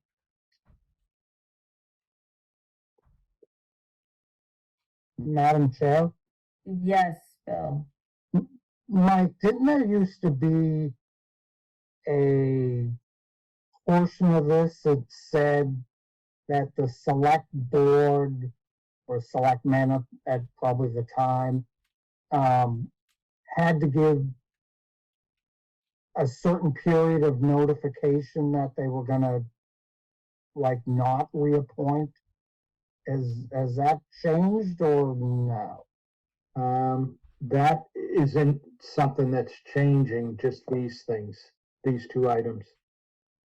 So do they conflict in any way? I mean, at what point, if they were to say after, what year are we in, 2029, hey, Mike, nice knowing you, but we're not gonna up the contract again, how much notice do they need to give you? Right now, I believe it's a year. I'm not sure. I don't have the contract in front of me. I'm trying to see if there's anything in the charter. Just trying to make sure that Yeah. there isn't a conflict at some point that we're not addressing. And Mike, so for section 2, there would Yep. still need to be 4 members of the select board that would have to be in the agreement for the non-reappointment of the town manager. Am I reading that correctly? I think that's what this is Mhm. trying to change. This is only for termination, and what it's saying is that the non-reappointment of the town manager is not considered a removal under this section. Okay, so it could be 3-2 to not reappoint, but it would need to be 4 select board members to remove the Right. town manager. Madam Chair, Yes, Sandy. I think the point of this was to bring it so there wasn't a conflict with the contract, right? That this brings it in line. So in the case of a non-reappointment, that would probably defer to the contract versus the charter. Okay.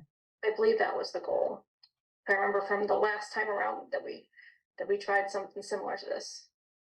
Madam Chair. Yes, Cody. That was also my understanding, was this was put forth by the select board to align the charter with the contractual language. I think that the last, someone correct me if I'm wrong, I thought the last thing we dealt with was them trying to move it from 4 to simple majority. I think there was some discussion around that at one point, but my understanding on this is literally, because I've heard through the grapevine, Mike, that you're not going to stay with us forever. So, as we approach the end of your contractual term, just cleaning up the charter, that going forward, when we're looking at a replacement, we're not in the situation where every 5 years you then have to do this like 4/5 thing. Madam Chair? Yeah, Paul.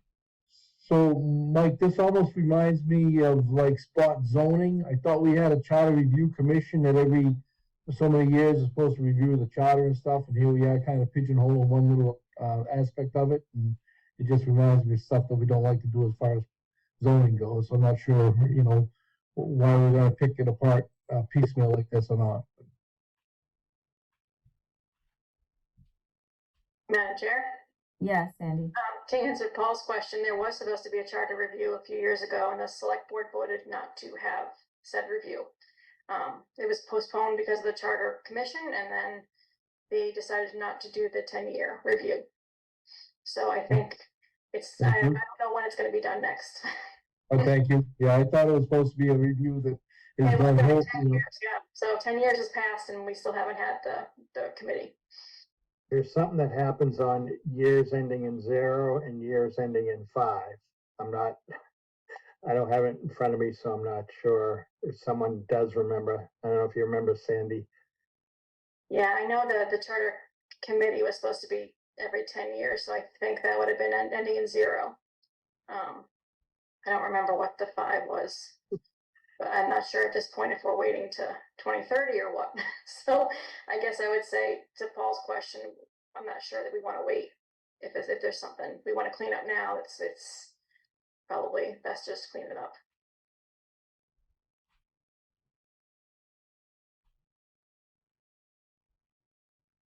Anyone else? Comments or questions for Article 8?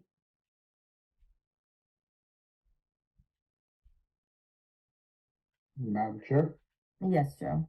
I make a motion that we recommend Article 8 of the special town meeting to amend the town charter as it reads in the warrant. Second, Okay, motion and a second. Go to the vote. Steve?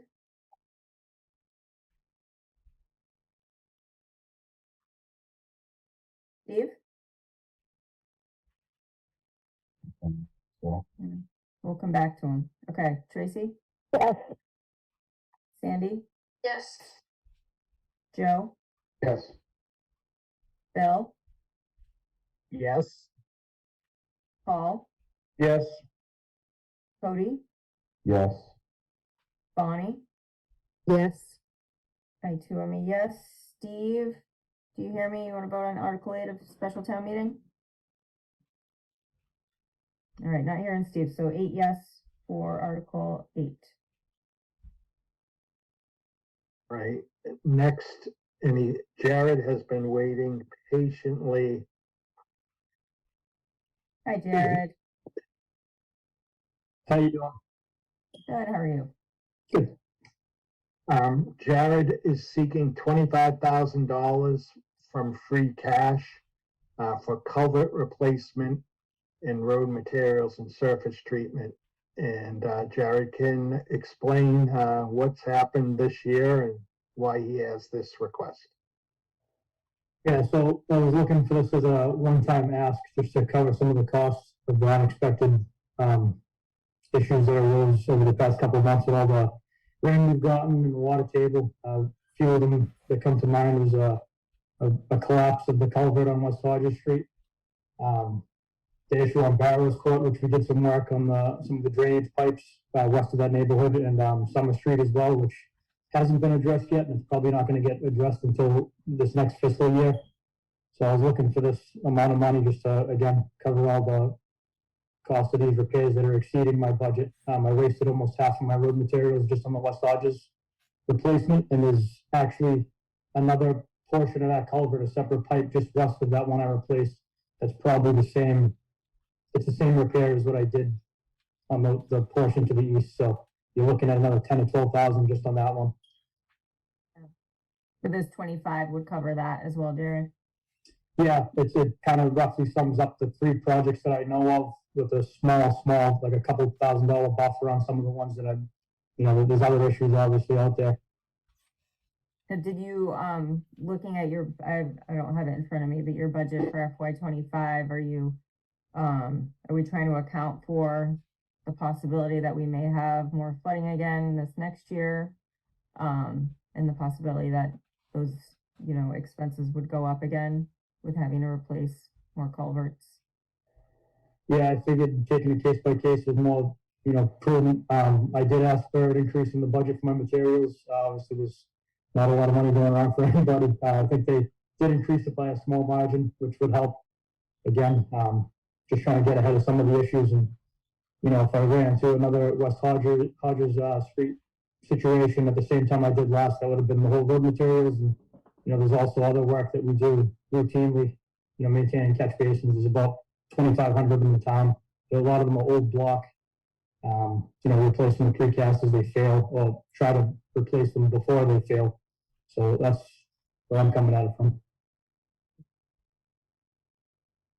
And I think, Madam Chair, one of the reasons, Jared's looking for this article is that it is an, exceptional year for rain.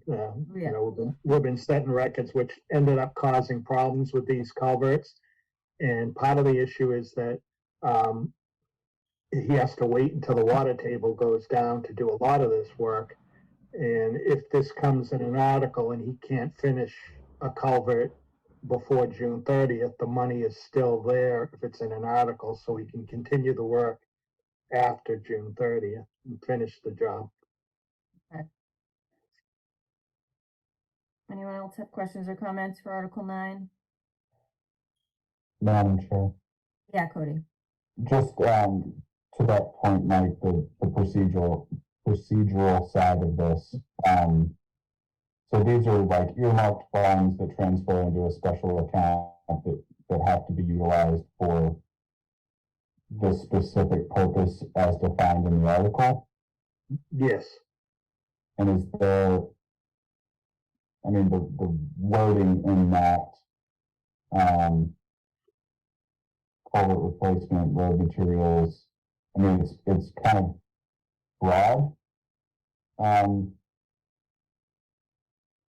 would want to make sure that it like whatever it's in there, that we're not, that it's going specifically towards this purpose, and that any ongoing like expenses would still be within the annual budget, and we're tracking those, as opposed to setting aside something that kind of be used for everything or anything.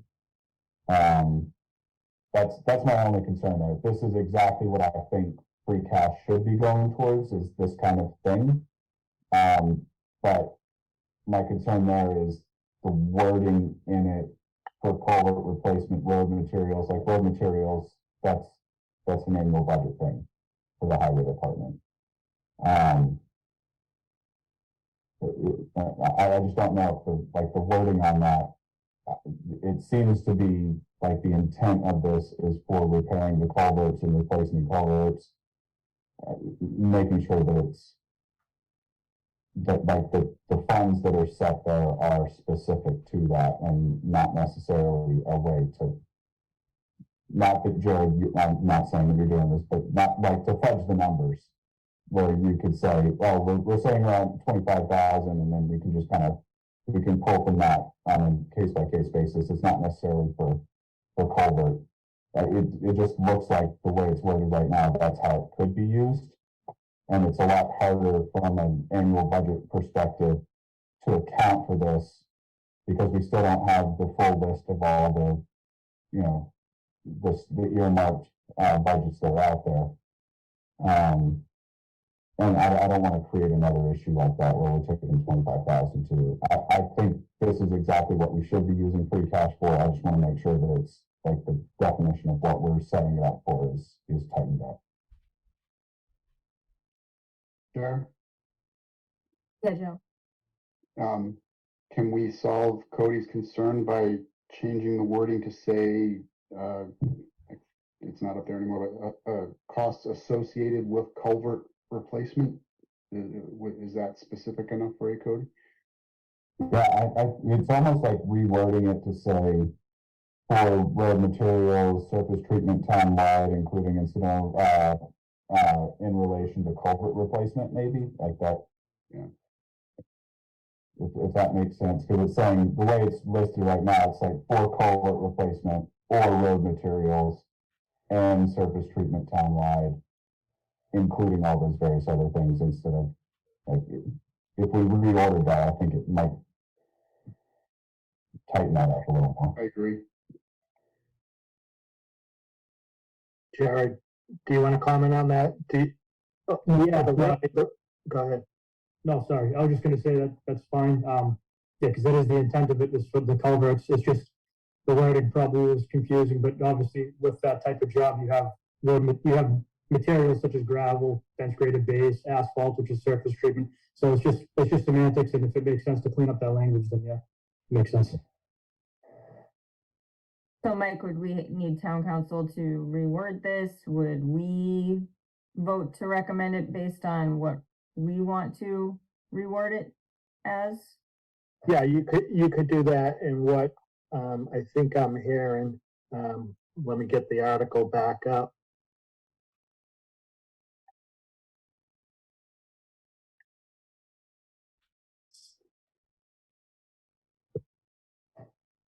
So, 25,000 for culvert replacements and all necessary road materials and surface treatment as part of culvert replacement projects Related there too. I mean, it's, related to, yeah, We could yeah. say like for all incidental and related costs for the culvert replacement projects. Okay, yep. That would be good. Madam Chair, Yes, Joe. so moved what you just said. Okay, I'm just gonna repeat it again. The sum of 25,000 for all incidental and related costs for the culvert replacement projects.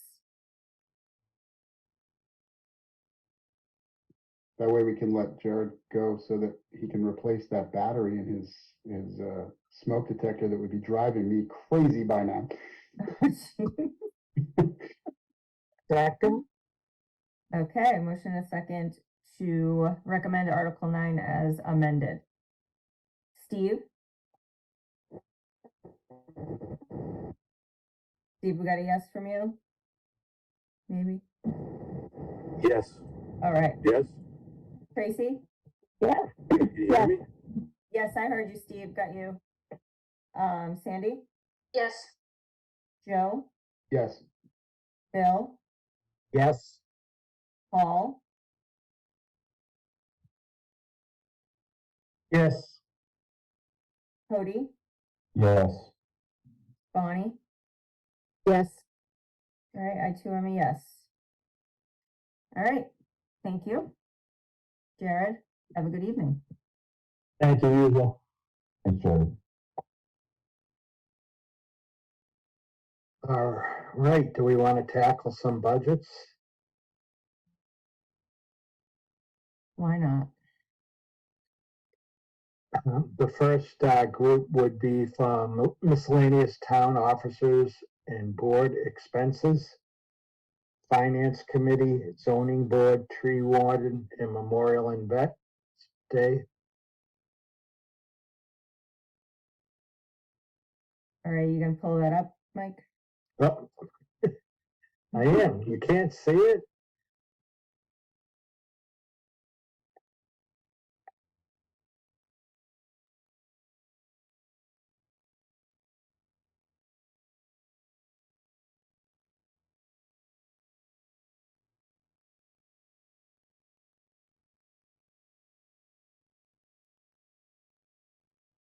So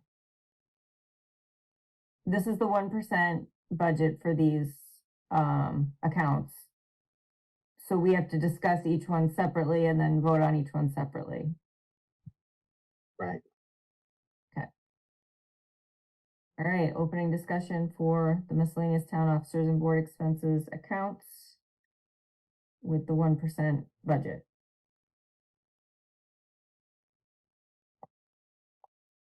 And the first is finance committee, 1,000 personnel services and 320 $10 or $20 charges and expenditures.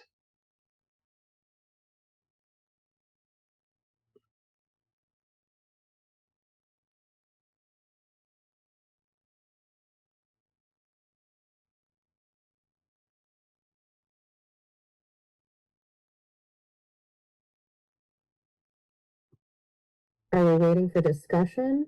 Yes, Okay. discussion Or- for this account. I'm waiting for Joe to make a motion. I'm happy to do that if there's no discussion. Madam Madam Chair, Chair, oh, go ahead. Yeah. I was just asking, it's a reduction, year over year, so I'm happy with just moving forward with it. Madam Chair? Yes, Joe. Hopefully I get this right. I make a motion that, we accept the Finance Committee budget number 131, line 510 for personnel services for, $1,000 and line 570 charges and expenditures for $320 for a total of $1,320. Madam Chair, Yes, Bill.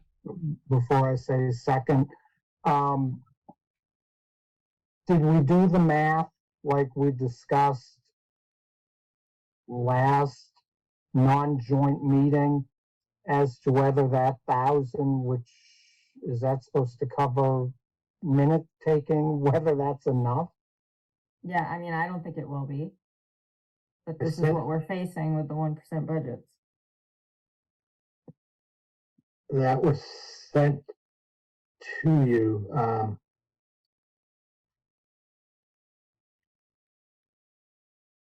Can you see that? Yes.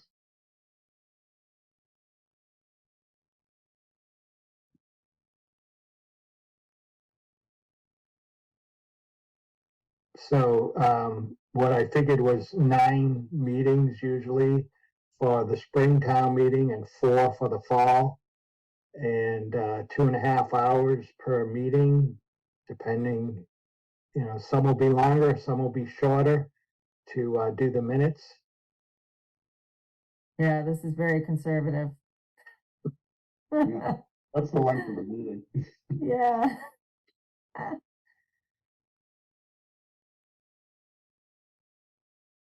Well, thank you, and I guess I'll say second. Okay, motion and a second to recommend the Finance Committee's budget of $1,320. Okay, Steve, Yes. Trace, Yes, Sandy, Yes, Joe, Yes. Bill, Yes, Paul, Yes, Cody, Yes, Bonnie, Yes. and two of me, yes. All right. All right, next up. Madam Chair, Yes, Joe. I make a motion that we accept the Zoning Board of Appeals budget, account 177, line 570, charges and expenditures in the amount of $300 for a total of $300. second, Steve, Yes. Tracy, yes, Sandy, yes, Joe, Yes. Bill, yes, Paul, yes, Cody, yes, Bonnie, Yes. yes. And next up, tree warden. Madam Chair, Yes, Joe. make a motion that we accept the tree warden budget, account 294, line 510 for personnel services in the amount of $2,000 for a total of $2,000. second, Motion is second. Steve, Yes. Tracy, yes, Sandy, yes, Joe, Yes. Bill, yes, Paul, yes, Cody, yes, Bonnie,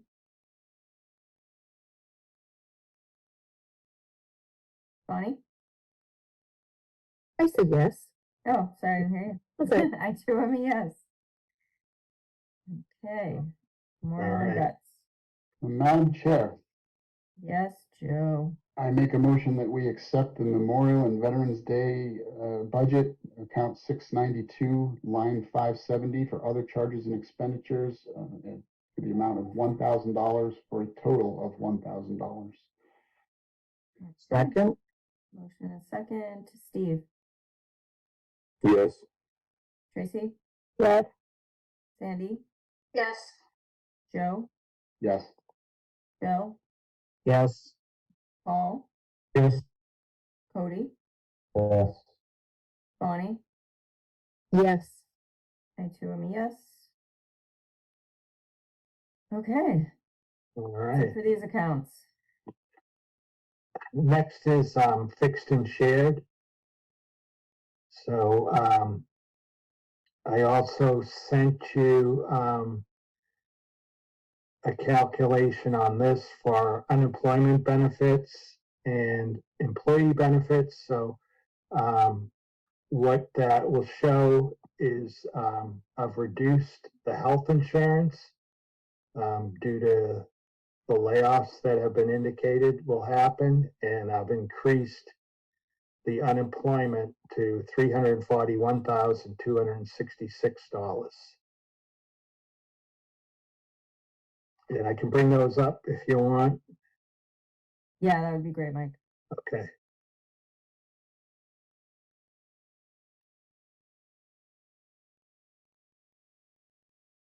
So obviously, we don't know who's getting laid off. So I used 10 family plans and 9 individual plans, figuring the estimated reduction in premiums of $279,954. And on the other side of that is the unemployment. And the maximum weekly benefit of unemployment is $1,033. Estimated layoffs 19. So the total expense per week is $19,627. And to get us through to November 1st, that's 18 weeks, $353,286. And the maximum benefit period is 26 weeks. We don't know the people that get laid off, or how many are gonna receive jobs somewhere else. So in October, we'll have a good idea probably of what our unemployment will be, and whether we can reduce this or have to increase it, we'll know then. Madam Chair, Yeah, Bill. Mike, on the unemployment, is that an honor system, or do we somehow get notified if Bill Rotundi, who got laid off on July 1st, gets a job? Or does Bill Rotundi need to call you and say, hey, I got a job? So the state tracks that. So I don't know how they do, but we receive a bill from the state each month. And if someone's receiving a paycheck, they're gonna find out. I don't know how they do, but we just receive a bill from the state and we review it. And if we heard through the grapevine that someone else had a job, we would appeal it. Thank you. Yep. There's also a word for that, it's called fraud. Yeah. State general frowns upon that. Madam Chair. So Joe, good point, just good point, but Mike, what quick question on that? I know Yeah. during COVID, there was quite a bit of fraud and nobody was really reviewing the unemployment. Are we in a better spot now of our oversight and review of that unemployment line expense? We review it every month, and anything we see on there that's fraud, we call it out and we appeal it. Madam Chair. Yeah, Cody. Mike, where's the estimated layoffs of 19 coming from? That's what the superintendent said at the meeting last week. If with the 1%. 29.4, 29.4 plus, you were saying one from highway. I can't recall if there was anyone else that you were discussing. The driver. Well, that position isn't filled right now. Okay. Yeah, I thought there was Okay. the highway, the Or no, we don't have the public nurse, so that Public would have to health go in, but isn't filled. 29.4 definitely is what Jen said. Yeah, she said 29.4, but I think, and some of that was because they have expected retirements that have been announced. So that was, it was 29.4 after retirements that they aren't backfilling. That's what I wrote down. And then I know you mentioned one highway department position, but I don't, and I can't recall. You mentioned a few other ones, but I can't recall if any of those are currently filled. Like the driver for council on aging, which apparently isn't filled, the public health nurse, which we know isn't filled. Bill, I thought there was one other one. no. And the highway isn't filled right now. Okay, so it's not a layoff, it would be just Yeah. keeping it empty. Okay. Madam Chair? Yeah, Paul? Mike, did we actually get a comprehensive 1% budget from the school? If that's all it goes up, or just the, quick figures that they gave us at the last meeting? Just the figures from the last meeting. It'd be nice to see that.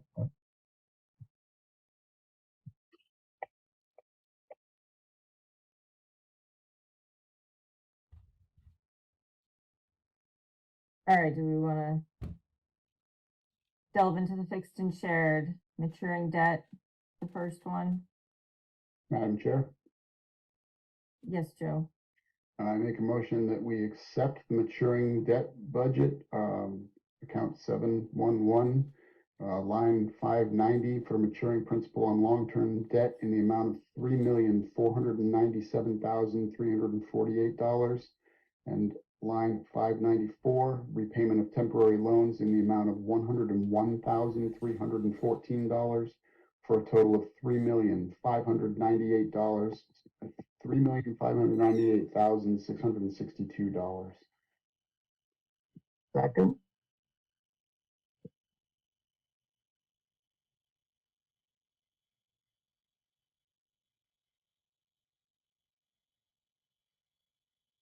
I don't hear him. Does everyone else not hear him too? Hopefully it's not just me.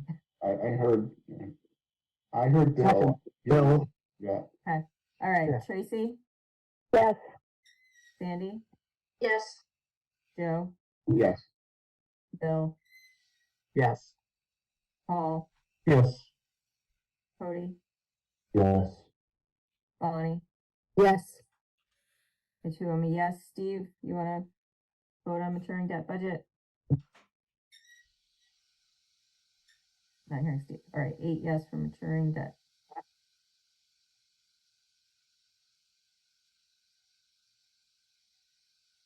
Okay, interest. Madam Chair, Yes, Joe. I make a motion that we accept the interest budget, account number 750, line 590, interest on long-term debt in the amount of $2,412,820, and line 594, interest on notes in the amount of $29,865, for a total of $2,442,685. Second, Okay, motion and a second for interest. Looks like Steve's having a bad connection. Steve, you vote on this one. All right, Tracy, Yes. Sandy, yes, Joe, Yes. sorry, Bill, yes. Paul, Yes. Cody, Yes. Bonnie, Yes. and two of me, yes. Okay, employee benefits. Is that 8-0, Paul? Yes, it was. Um, I think Steve's connection's going out. Madam Chair, Yes, Cody. just before we go into employee benefits and unemployment, if those numbers are gonna change because the numbers of layoffs and all that is not accounted for correctly, I just don't wanna go down the path here if we're voting on something that we're just gonna have to reconsider. I agree.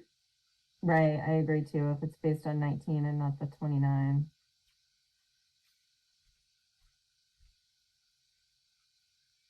Do we want to skip employee benefits and unemployment for now, and move on to miscellaneous?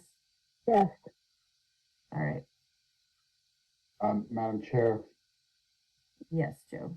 I make a motion that we accept the miscellaneous budget account 940, line 540, fuel expenses in the amount of $154,000, and line 570, charges and expenditures in the amount of $971,865, for a total of $1,125,000, wow, I can't talk tonight, $1,125,865.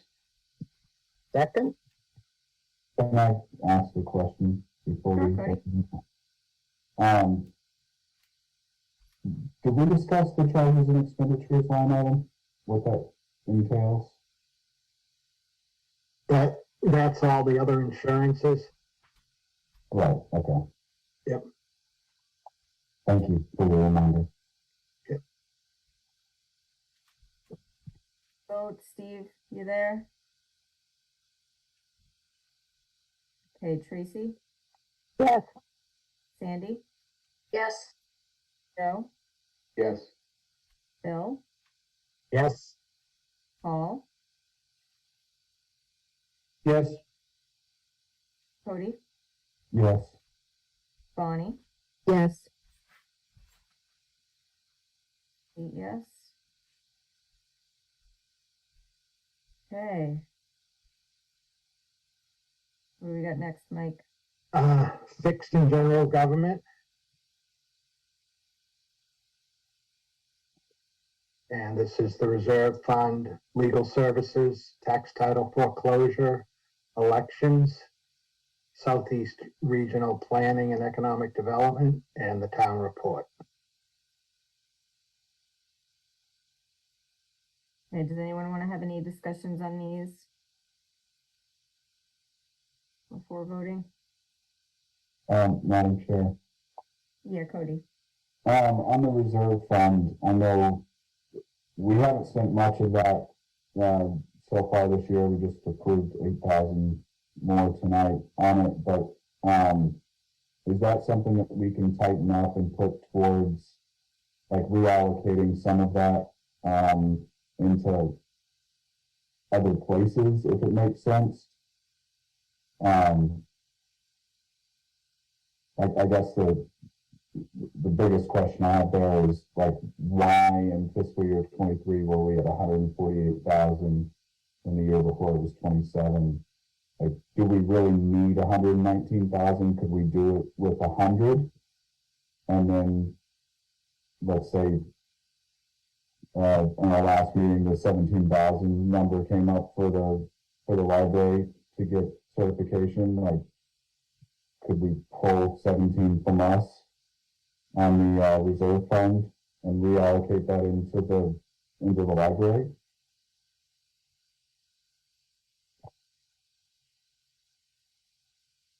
I don't think that there's, if we're not going to use it, like earmarking it and setting it aside, I would just think it would make more sense to put it to good use instead of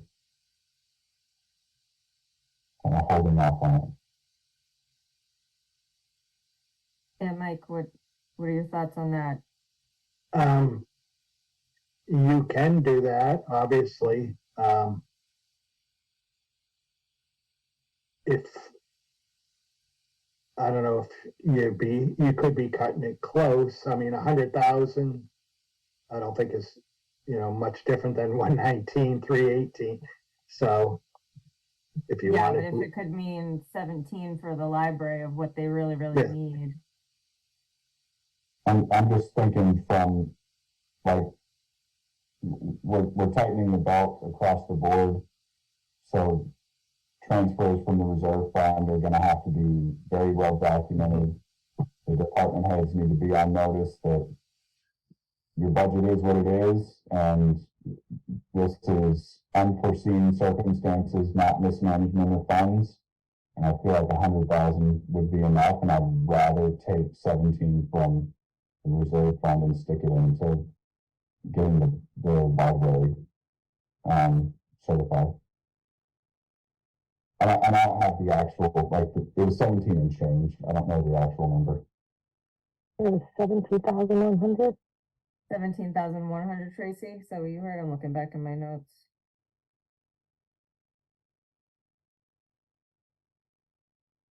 How does I do- everyone else feel about being a little bit more conservative here with the reserve fund and using that money elsewhere? Where we know we need it right now? I wrote down 17,100. Get fully certified.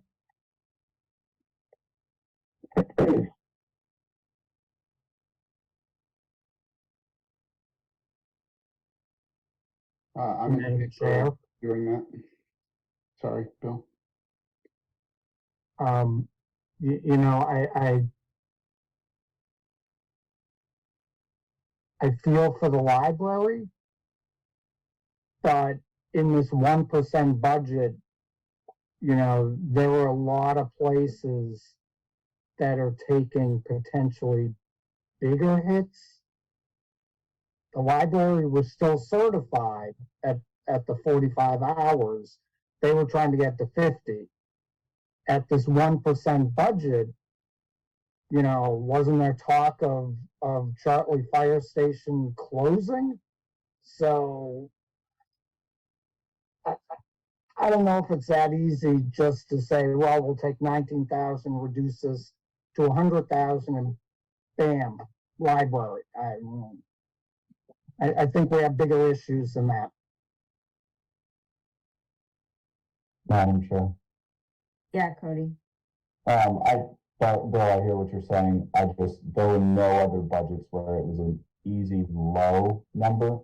Like the amount that's needed to keep Chartley, we don't have enough to pull from anywhere, without completely gutting something. And I feel like this is one, since Finance Committee is directly responsible for how these funds are allocated and spent. It just occurred to me like this is the easiest possible way that we can say, listen, when it comes to approval of one-off checks, we're going to have a fund of 100,000 instead of 119, and we'll take that and give it to the library. Like, there's no way that we can take a full 100 and not have any reserve fund and say, okay, that's going to go to fire, that's going to go to police or whoever. This one was just an easy, because it's such a small number in the grand scheme of things, but their 1% budget was never going to get anywhere near the 17,000 they needed. And the 45 hours was a COVID holdover. They're partially certified, and they will not, they'll lose the partial certification as soon as the state says, guess what, COVID's over, we're done, you have to be at the 50 or you lose the certification. So I just feel like this is the easiest possible way that we can take money without doing the free cash thing and playing the free cash game. This is a direct thing where it's in the budget, it's $100,000 every year, reserve fund, like that's the amount that you have. And then if anything goes above and beyond that, then we're talking about, you know, holding special meetings or whatever to pull from it. But, you know, that's, this I feel like is it's the easiest possible way to make sure that they get what they need, and it's in their budget, and we're holding, like, we're not using 150,000 this year. We're not anywhere near 119,000. So I just feel like 100,000 is enough, and we could easily just reallocate the surplus instead of not spending it and turning it over as free cash next year. Go ahead and give it to them now instead of playing that free cash thing. Chair? Yeah, Paul. Mike, I'm playing a little devil's advocate. Police and fire are getting a drastic reduction in overtime right out of the gate, which again, a good chunk of that, at least on the fire side, is done for holiday pay and stuff. They have a major emergency and they have to come back. Is the 100,000, what's the alternative if the 100,000 is already eaten up? I mean, they got to fight the fire, you know? The only other alternative is that there's free cash available in May at the special town meeting, and you appropriate more money to their budget through the special. So use it like a circuit breaker in case there was something catastrophic going on. Right. And if I could, Madam Chair, I think you don't need to, if you were gonna reduce the reserve fund appropriation to 100,000, you don't have to make a decision right now on where you're gonna put it. I mean, that can come when the budget's reviewed for that department. Right, yes, I was gonna say that. Right now, we're just gonna be voting our recommendation for the reserve fund. Yeah, the library will come later and we can decide to increase that at that time. Or not. And just remember, the reserve fund doesn't go up by 3% every year. But wherever you take money right now and put it in a budget, that's gonna go up by whatever percent that budget increases year over year. Right, Madam Chair, yeah, I Cody. I just pulled up last year's budget and saw, because it's not on, what we're looking at right now. Fiscal year 21 expenditure from reserve fund was 87,984. Mm. 22, 27,545.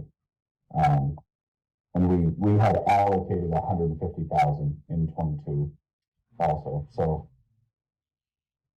And what I'll do tomorrow is I'll send you FY 23's reserve fund so you can see where the 148 went. Yeah, Yeah, that would be good to see.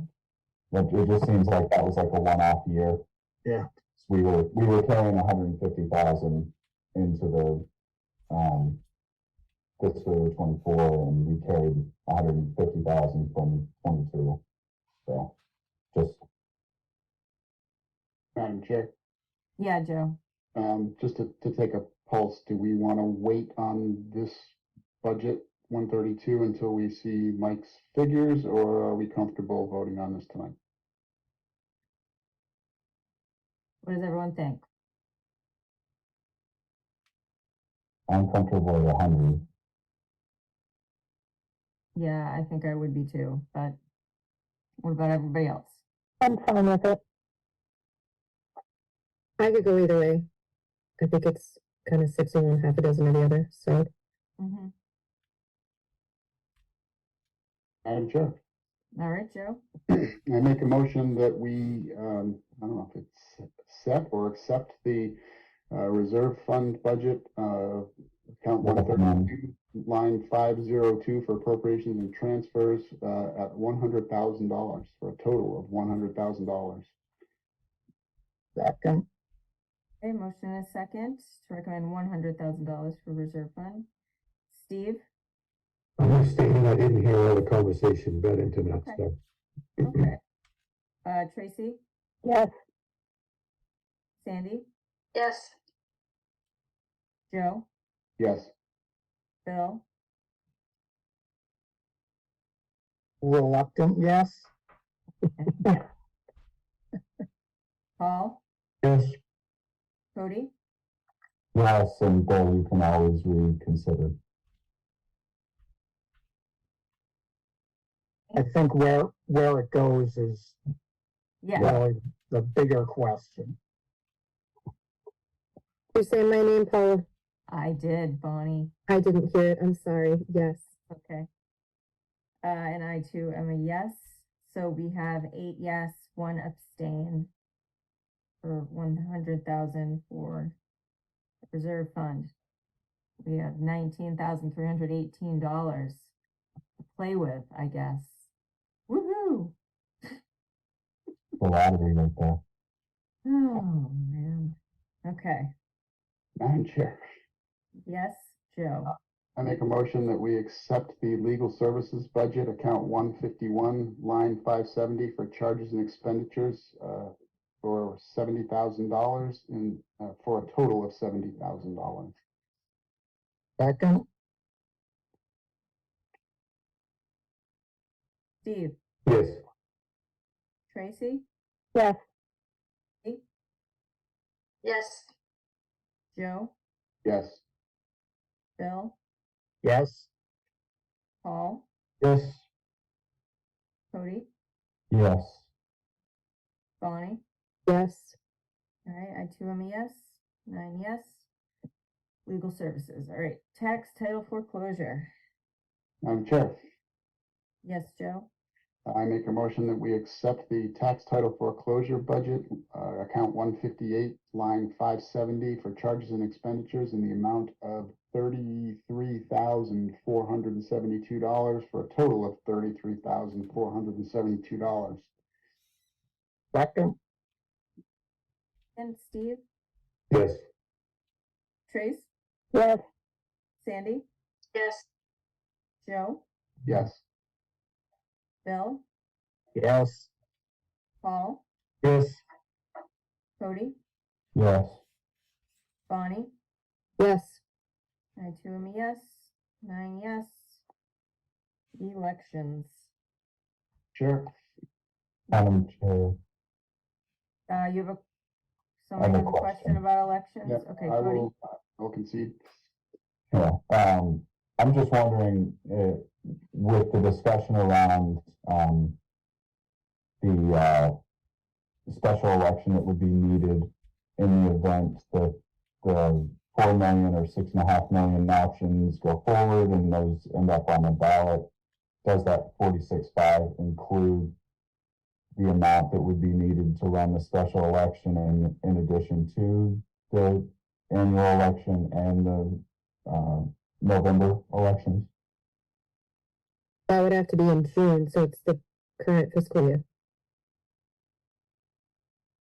And April is in the current fiscal year. Yeah, the special ballot would be June. I forgot about that. Thank you, Bonnie. Speaking of that, Mike, though, do we have money in the budget, in the elections budget for a June special ballot? I'll have to check. I doubt it. So keep some of that reserve fund available. We got some. Madam Chair. Yes, Joe. I make a motion that we accept the elections budget account 162, line 510 for personnel services in the amount of $700 and line 570 charges and expenditures in the amount of $46,500 for, I take that back. Yeah. Take it back, Joe. Take it back. Account 162, scratch line 510, line 570, charges and expenditures in the amount of $46,500 for a total of $46,500. Second, Motion a second, Steve, Yes. Trace, Yes. Sandy, Yes. Joe, Yes. Bill, yes. Paul, Yes. Cody, Yes. Bonnie. Yes. I too am a yes. 9 yes for elections. All right, Southeast Regional Planning and Economic Development. Madam Chair, Yes, Joe. make a motion that we accept the Southeastern Regional Planning and Economic Development Budget Account 176, line 560 for assessment in the amount of $4,071 for a total of $4,071. Second, Yes. Yes. Steve, Yes. Joe, Yes. Bill, yes. Paul, Yes. Cody, Yes. Bonnie. Yes. Yes. Okay, town report. I'm not going to wait for you to say yes, because I know you're going to. Madam Chair, I make a motion that we accept the town report budget, account 195, line 520 for printing in the amount of $2,400 for a total of $2,400. Second, Yes. Steve, sorry. All right, you're on top of it. Okay, Trace, Yes. Sandy, Yes. Joe, Yes. Bill, yes. Paul, Yes. Cody, Yes. Yes. I feel like that could have been an all in favor. can we do that? I don't know. We can't No, do we that on can't. Zoom, right? No, No, we Uh-huh. can't. I'm Yeah. just saying. This Just could saying. Paula, I assume you said yes, your voice cut out. Oh, yes, I did. 9-0. 9, yes. That town report's getting their 2,400. Okay. 'Cause Anything we else gotta tonight, print it. Mike? That's it. Whew. Fun. Okay. Mike, you had a few others on here. Are we just not gonna go through those tonight? It was like postage, sealer weights, street lighting, sanitary landfill. Oh, I did. Let Damn me it, find Paula. them. I'm sure everyone else is mad at me now. I'm sorry, but I keep don't, us on well, task and all. how about if I say I can't find those? We We do just not, have to do it another night. yeah, let's see. Oh, I agree with you. Let's get it done. Rally, people. It's only 9:30. Oh, We're all young. I didn't see it in the Being packet. the lateness of the hour. And I got on late, just got back from Wheaton Women's Lacrosse. They got creamed by Babson 16-5. Aw, Peter, you couldn't come on with better news?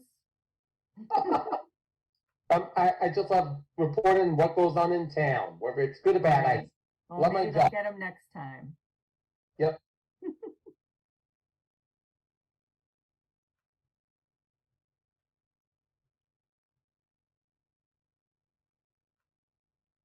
Madam Chair, Yes, Cody. I don't know if I'm missing it, but I don't see it in the, I don't either. documents that came out in the We packet. didn't get it in the materials? No, we did. We did. What's the file name? So it's, supplemental material, Uh-huh. Oh, the ones we it's got. government too. Yeah, There's a, Okay. yep. What is the date on that? 17th, Yeah, today at 3:20, Okay, let me find it. there's the email. Yep, I got it. Thank you, Trace Mahan. Yeah, no problem. There it is.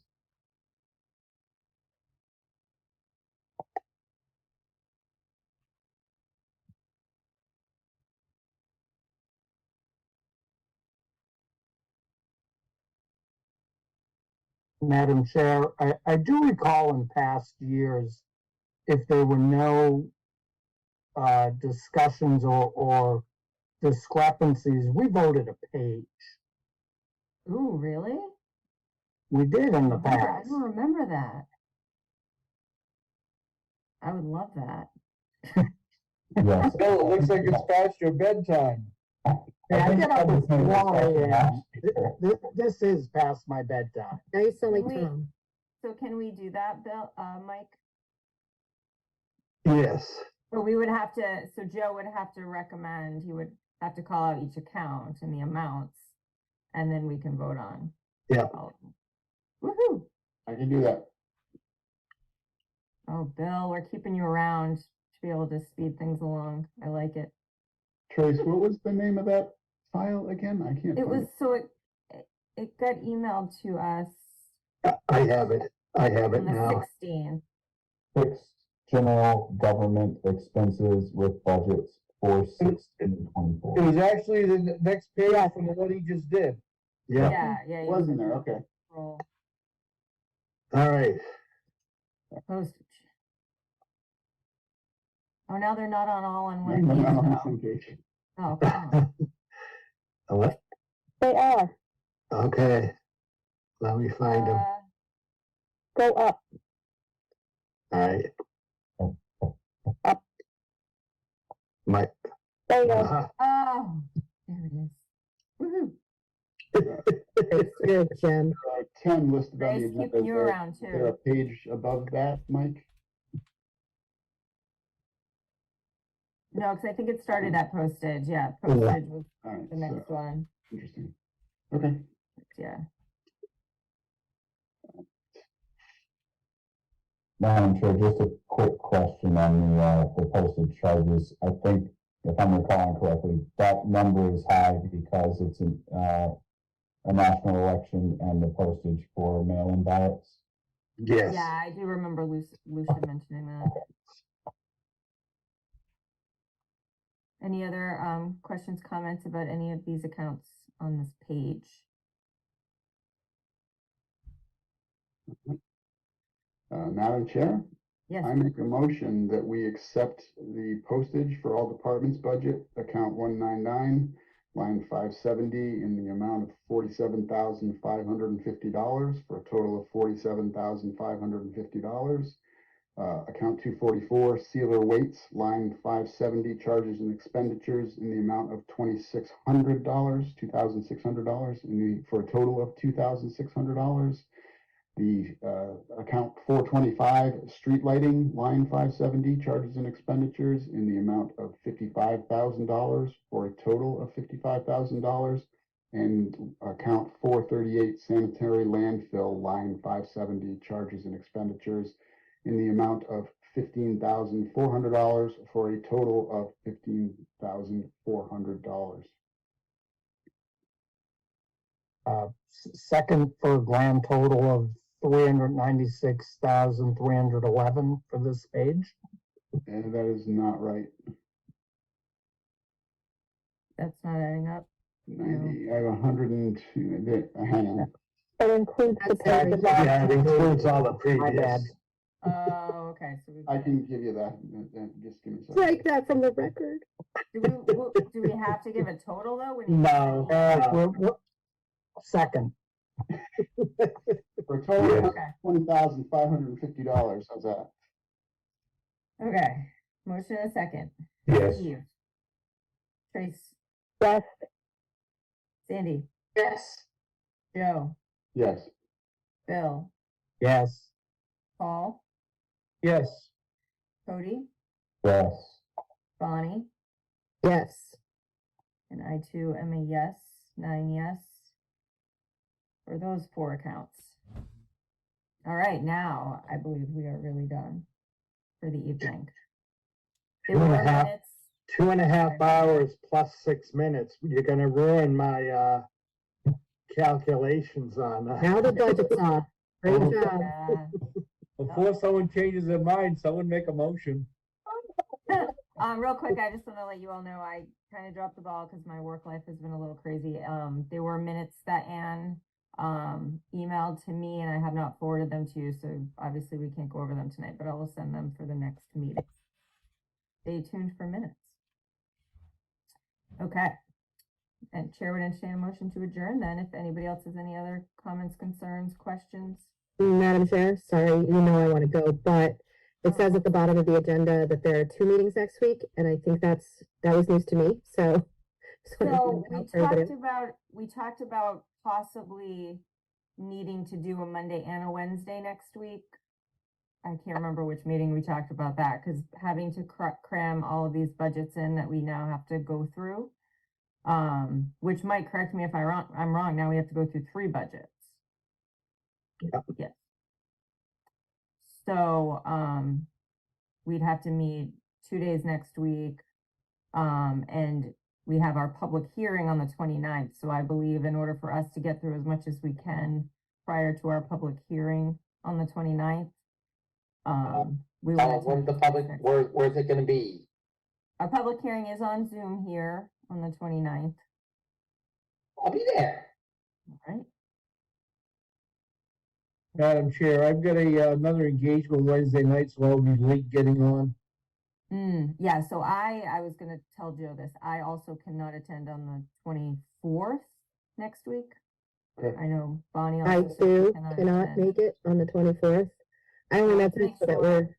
we're making sure we Yeah. have a quorum. Yeah. Right, yeah, we don't Because- normally meet on Because Bonnie, we Wednesday, get the so, track meet on Wednesday, so I'll be there. That's Yes, great we to hear. don't I know. wish I could be, I have to work. so I wanna make sure that everyone, or at least a quorum of us could fit it into our schedules. So speak up if you cannot make next Wednesday, the 24th.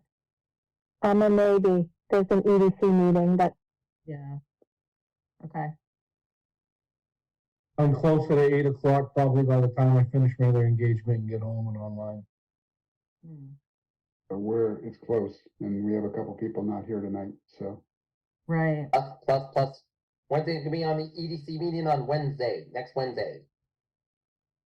Madam Chair, Yes, Cody. is it possible that another day works better just because we're talking about some pretty serious budgets that are getting recommended, and I personally would like to have as many voices, on the call.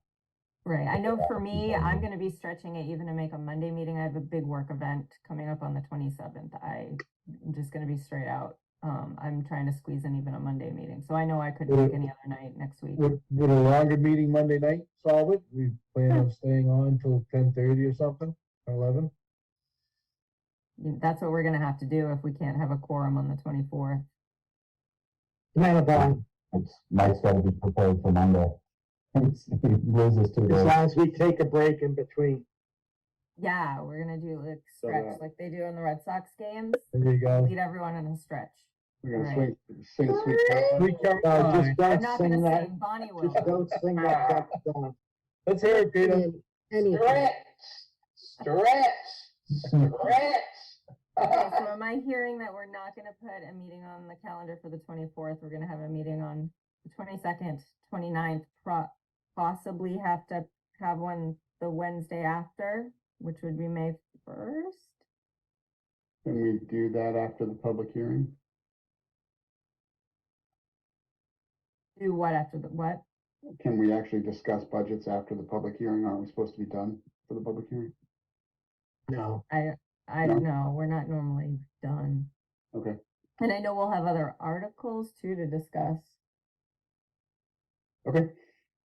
Should we check with the two who are not here tonight if what their availability is for Wednesday? For next Wednesday?